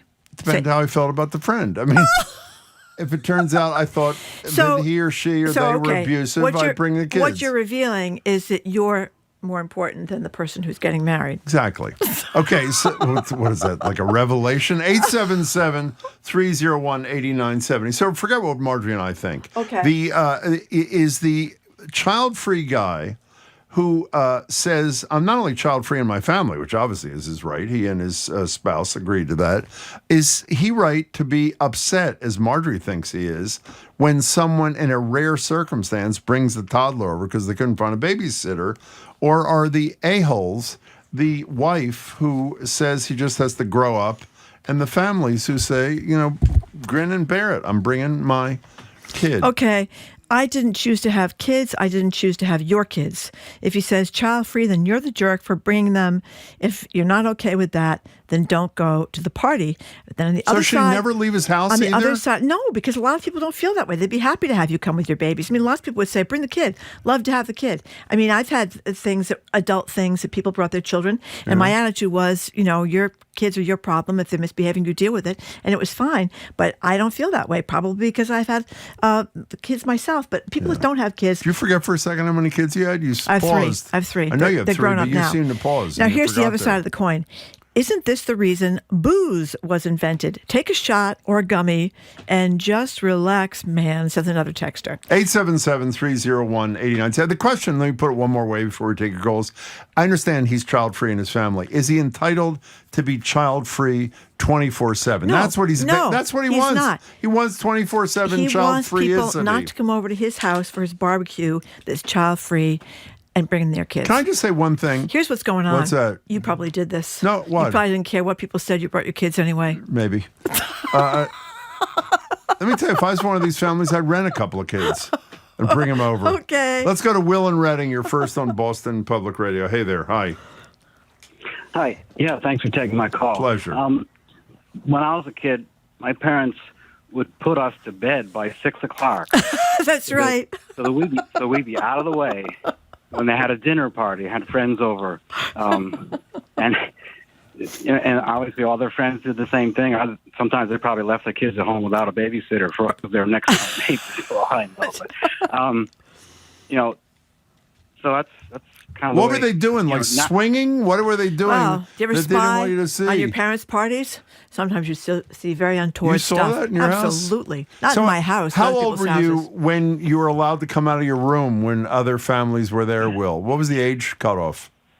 Oh, probably 5 or 6, maybe. Oh. When I learned how to behave better. No, this is like, they would put us to bed, obviously, when we were really little, 1 or 2 years old, and just we'd be out of their hair. Lock the of course, door. Nowadays, parents let their kids stay up till 10 or 11 at night, all through the parties, and that is I do find that annoying myself. Okay. There you go. Will, thanks for starting us off. We really appreciate your call. Thank you so much there. Another texter says, they're all a-holes. People that bring the kids to the no-child party and the child-free guy not being able to let go of his youth. By the way, let me repeat. The person who brought the kid to the no-child party is because they couldn't find daycare. So, That's right. And so you stay home. Oh, but it was free food at the other place. So what are you supposed to do about that? Well, you could just leave the kids at the car, Jim, and go and get the free food, That's and a point, actually. come back and you know take that the I kids didn't home. know. I know I'm not supposed to have a Tesla anymore, so I shouldn't say this. Right. Do you know it took me a year in owning a Tesla? Do you know there's a dog mode that you can put which I assume, I know I'm not going to put if I had little kids in this thing, so that you can leave the dog in the car, even in crappy weather, because it regulates the temperature inside the car. I did not know that. So, but I shouldn't have brought that up because that makes it sound like I'm saying you can leave your kid in the car. You never leave your kid in the car. In any case. Okay. This texter says he needs new friends who also don't have kids so they can get together and complain about their friends with kids. Again, I'm stunned you're so tolerant of this guy. No, I just and think, his totally antisocial, childish behavior. I am not surprised that you think that no matter who says I don't want the kids there, you'd bring the kids anyway, because that's probably what you did. Maybe I did. This is not totally on point. Did I tell you one of my favorite things is my older daughter loved the chicken teriyaki samples at the Galleria, the Cambridge Galleria. Yeah. Remember that was the Galleria where I used to say to people in there, you had to go armed. If you were going to the Galleria, that was years ago. No, not now. Now it's fabulous. It used to be packing kind of thing. If you went to going up and down the escalator, you see 17 gang members going up the elevator. We were going down the elevator. I would always like to bring their friends, which I generally was not that into, because they would all go collect samples and bring them back to me. It was fun. Oh, okay. Peter in a car, you're next on Boston Public Radio. Hi, Peter. What's up? Yeah, hi. Hi to you. Long time, second time. Love that. Thanks for having me. Thank you. Yeah, so I agree with Marjorie 100%. There you go. If my wife and I are planning to host and go through all of that, create the environment, then and you're specifying no children, it's our house. You have to abide. you should respect that. If I'm going to your house and I know you have kids, I have no right to complain about it. Exactly. Wow, that's strong talk there. Yeah. You know what? I just thought of it, though. I should make an exception. If you have a newborn baby that is probably going to sleep most of the night, then that's different. It's when they get to be mobile, it becomes a problem. You know what I mean? Okay. Well, you're with Marjorie, and she appreciates that. She's smiling broadly. Thank you much. I mean, look at Mayor Wu. Mayor Wu brought her newborn baby to the halls of Congress. The kid is not running around the halls of Congress. There's a difference between Mayor Wu with her newborn and Elon Musk with poor little X there that was kind of abandoned. So if you invited Mayor Wu to a party at your house, with a newborn, you'd say that was okay. Yeah, that's okay. That's because you like Mayor Wu. No, it's because newborns mostly sleep. And if they cry, mom goes from a different room or dad goes in a different room, and they're not going to disrupt things. You can just sit with the newborn right in your lap. Like I took newborns to the movies because they slept through the whole thing. So Marjorie thinks the wife and the people who bring a child, even though they had no alternative, are the a-holes. They just have an alternative. I think the husband, who is a total loser. And again, I'm not saying he has to have kids around him all the time. An occasional child in his presence obviously gets him bent out of shape. The key and Marjorie thinks that's perfectly okay. He was organizing a child-free evening. Yeah. That's the problem. Yeah, it's fine. If you called him and say, I got a couple of kids, do you mind bringing them? And the host says, bring them. That's different. Somebody says child-free. Do you ever have child-free? Have you ever hosted a child-free event at your house there? I guess I don't know. Yeah. I don't know. Maybe I have. Okay, fine. Maybe my Christmas party's child. Chris in Warwick, you're next on Boston Public Radio. It was. Hey there, Chris. Welcome. Hey, guys. Second time, long time. Thank you. And I agree with Marjorie 100%. Now, listen, I love little kids. I love the energy they bring to almost all social situations. I'm an uncle of two little kids. No kids by choice. But, Jim, let me just ask you this. Please. If you were invited to a costume party and it said on the invitation, costume mandatory, would you be the guy who shows up to that party without a costume? And if so, how would you expect to be received at that party?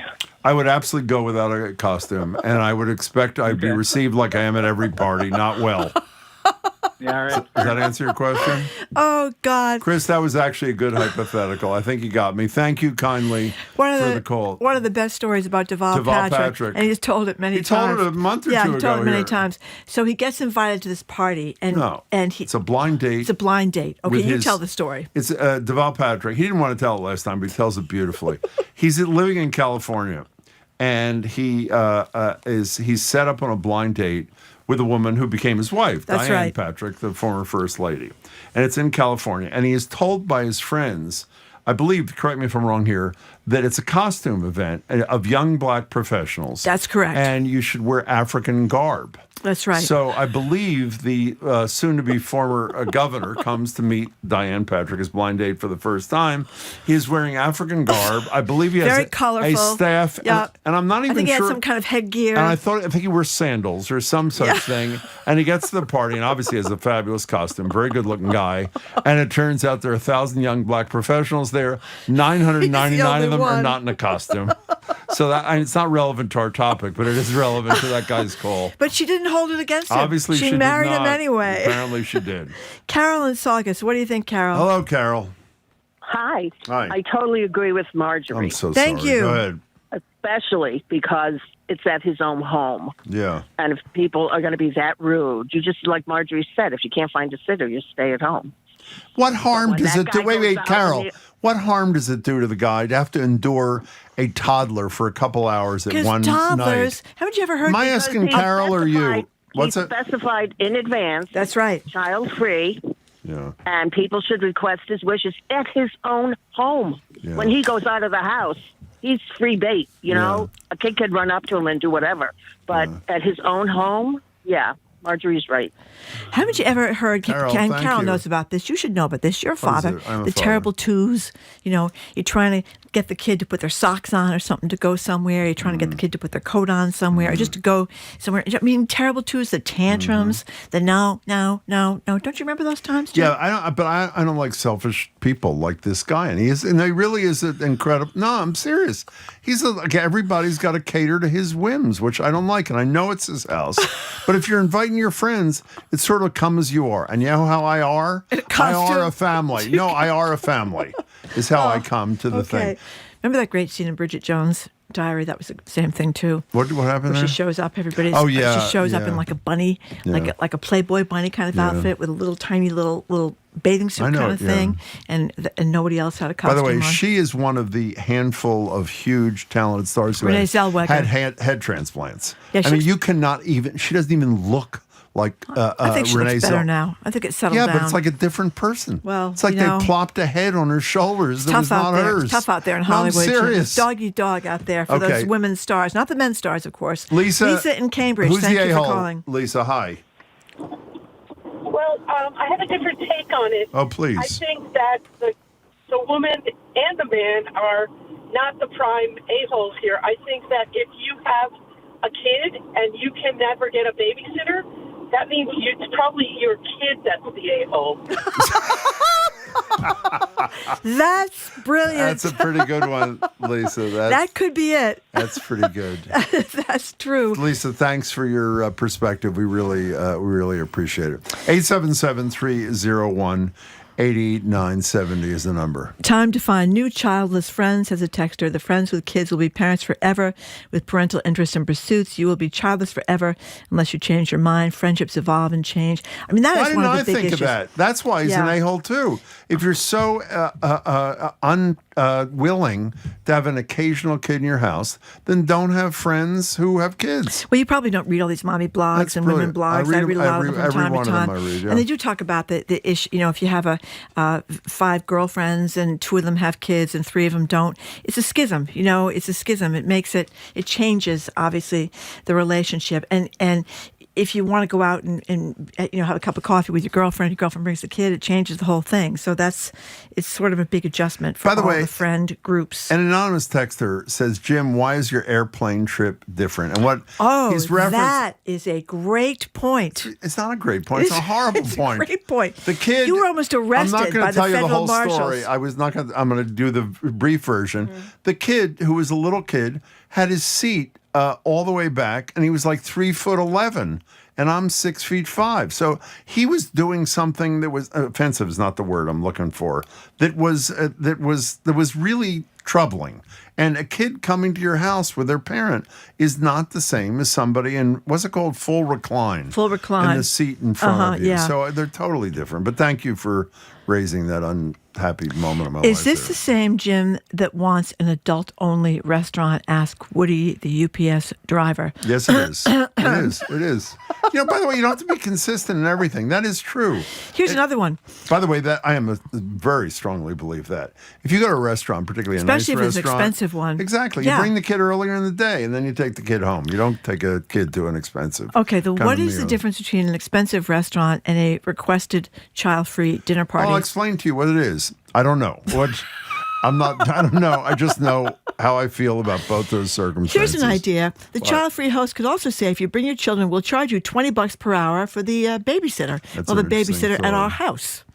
Yeah, it's just not nice, and I think it's just not nice. And friends are too important to be this small-minded. That's right. as That's this why guy you don't is. want to be rude and obnoxious to So your why friends. don't they be, again, why doesn't he only have friends who are childless couples, who have the same worldview about children as he does? Kids don't belong everywhere, Jim. I agree with that. They don't I belong totally everywhere. agree You just with said that. they shouldn't be on the airplane, obviously, No, they sitting shouldn't next be on to an you. airplane. They shouldn't be in a restaurant, but they should be in his house.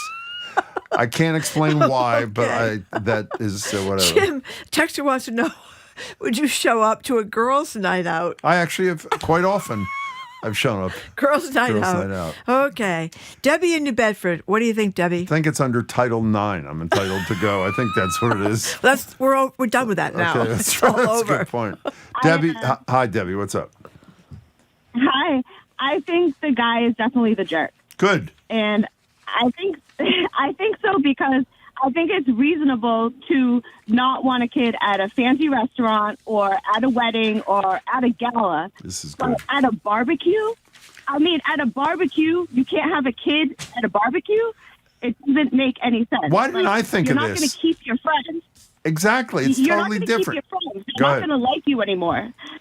That's a good point. They could be outside at the barbecue. That is brilliant, Debbie. Why did it take so long for me? Well, I didn't think of that. She thought. That's exactly right. It's a barbecue. The guy. It's not like a formal sit-down dinner. Debbie, that was fabulous. He's worried about the kid knocking over the barbecue or something like that. I don't think so. Child-free. How do you know that? I don't know. I'm just. By the way, good news. The Dow is only down 700 points today. I know we're not supposed to look every day. Is it another 700 Things points? going well. Yeah, it's down 700 Okay, points. so I guess if you need to be 10 years ahead in the stock market, you can't retire for at least 15 years.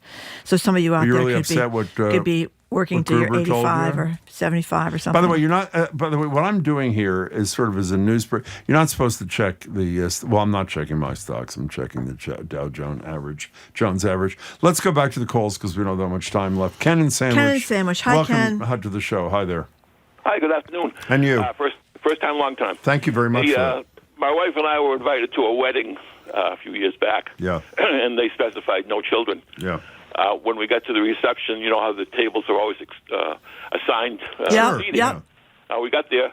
One of the couples at our table decided to bring their 12-year-old daughter with them. Oh. And? So they set up a table for two outside of the kitchen for my wife. Wait, is that true? That's true. I swear to God. At least she wasn't in the kitchen. We were closed. Every time the door swung open, we had to move, you know? I mean, it was ridiculous. You know? Yeah. That's a pretty good one, Ken. Well, you know, Thanks at for your least first a call. 12-year-old can more or less behave herself. You know, she'd be with her phone, on the phone the whole time. So she can't use foul language in front of a child, kind of thing. Oh, now I'm arguing the other side. I forgot where my position That's right. was. You can't be your normal obnoxious self if you got a little kid next to you. You know what I mean? You can't be throwing out those F-bombs and that kind of stuff. Who did we just talk to? Okay, nobody brought up that babysitters are $25 an hour. Who can afford to leave a kid at home?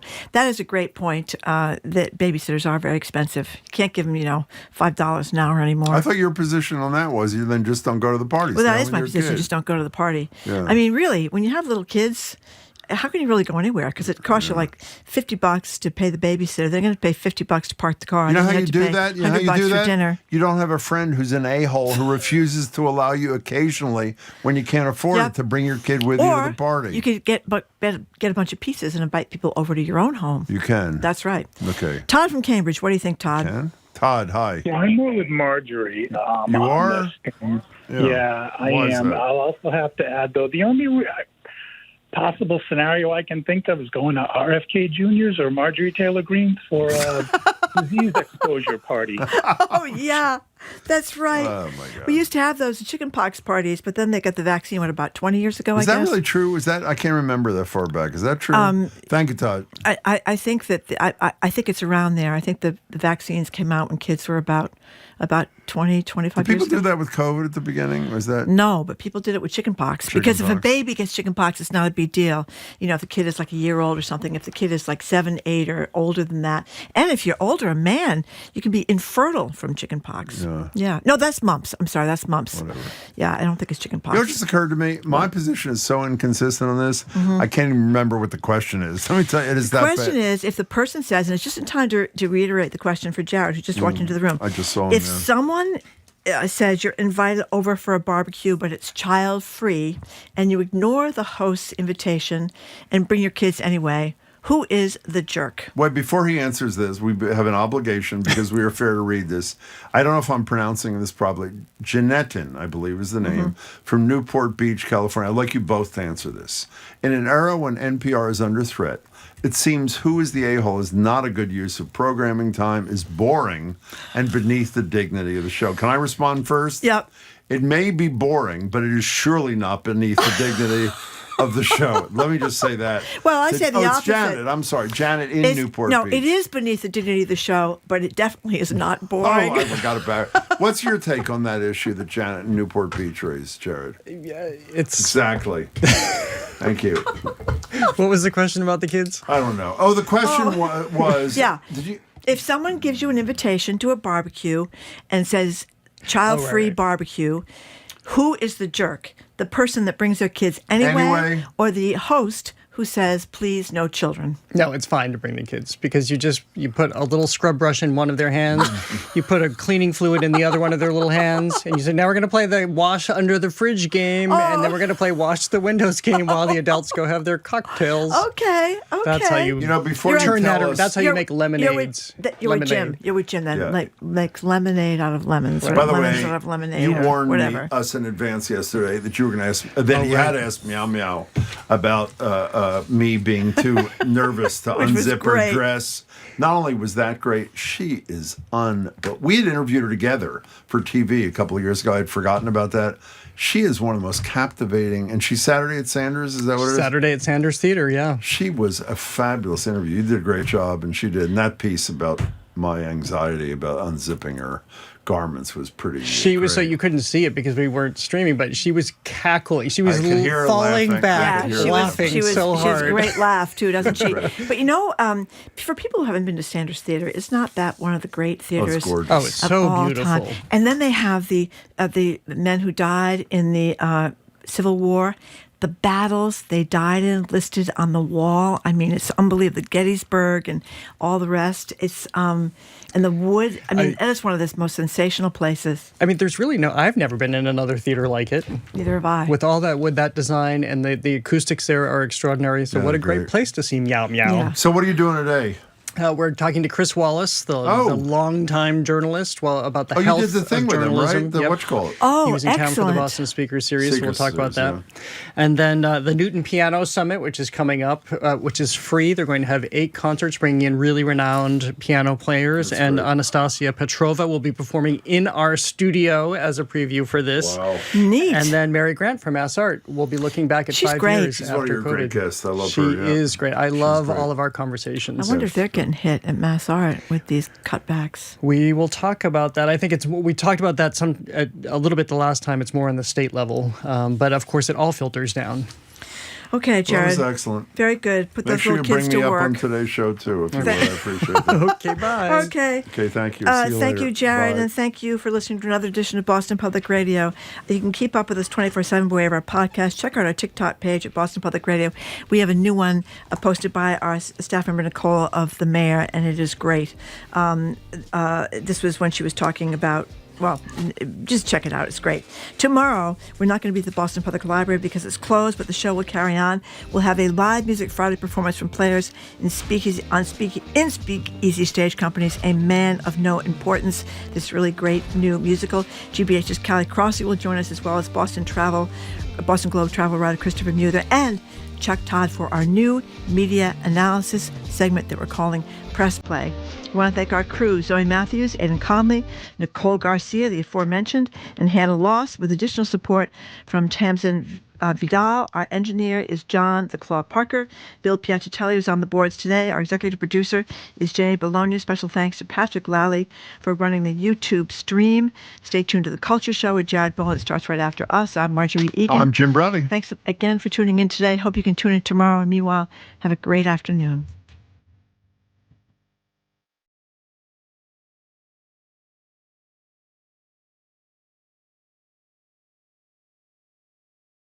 What's trending? What's interesting? What's going on around town? We're talking all things arts and culture on The Culture Show. Next on GBH 89.7. Funding for our programs comes from you. And Celebrity Series of Boston, presenting David Sedaris live at Symphony Hall on April 6th. The humor writer's observations are marked by his expansive curiosity and biting wit. Tickets at celebrityseries.org. A journalist discovers he has Alzheimer's and sets out to document his journey, prompting conversations, awareness, and action to prevent this silent thief from robbing people's memories. Don't miss Have You Heard About Greg? Tonight at 7:30 on GBH2. You're listening to 89.7 WGBH HD1 Boston. Online at gbhnews.org.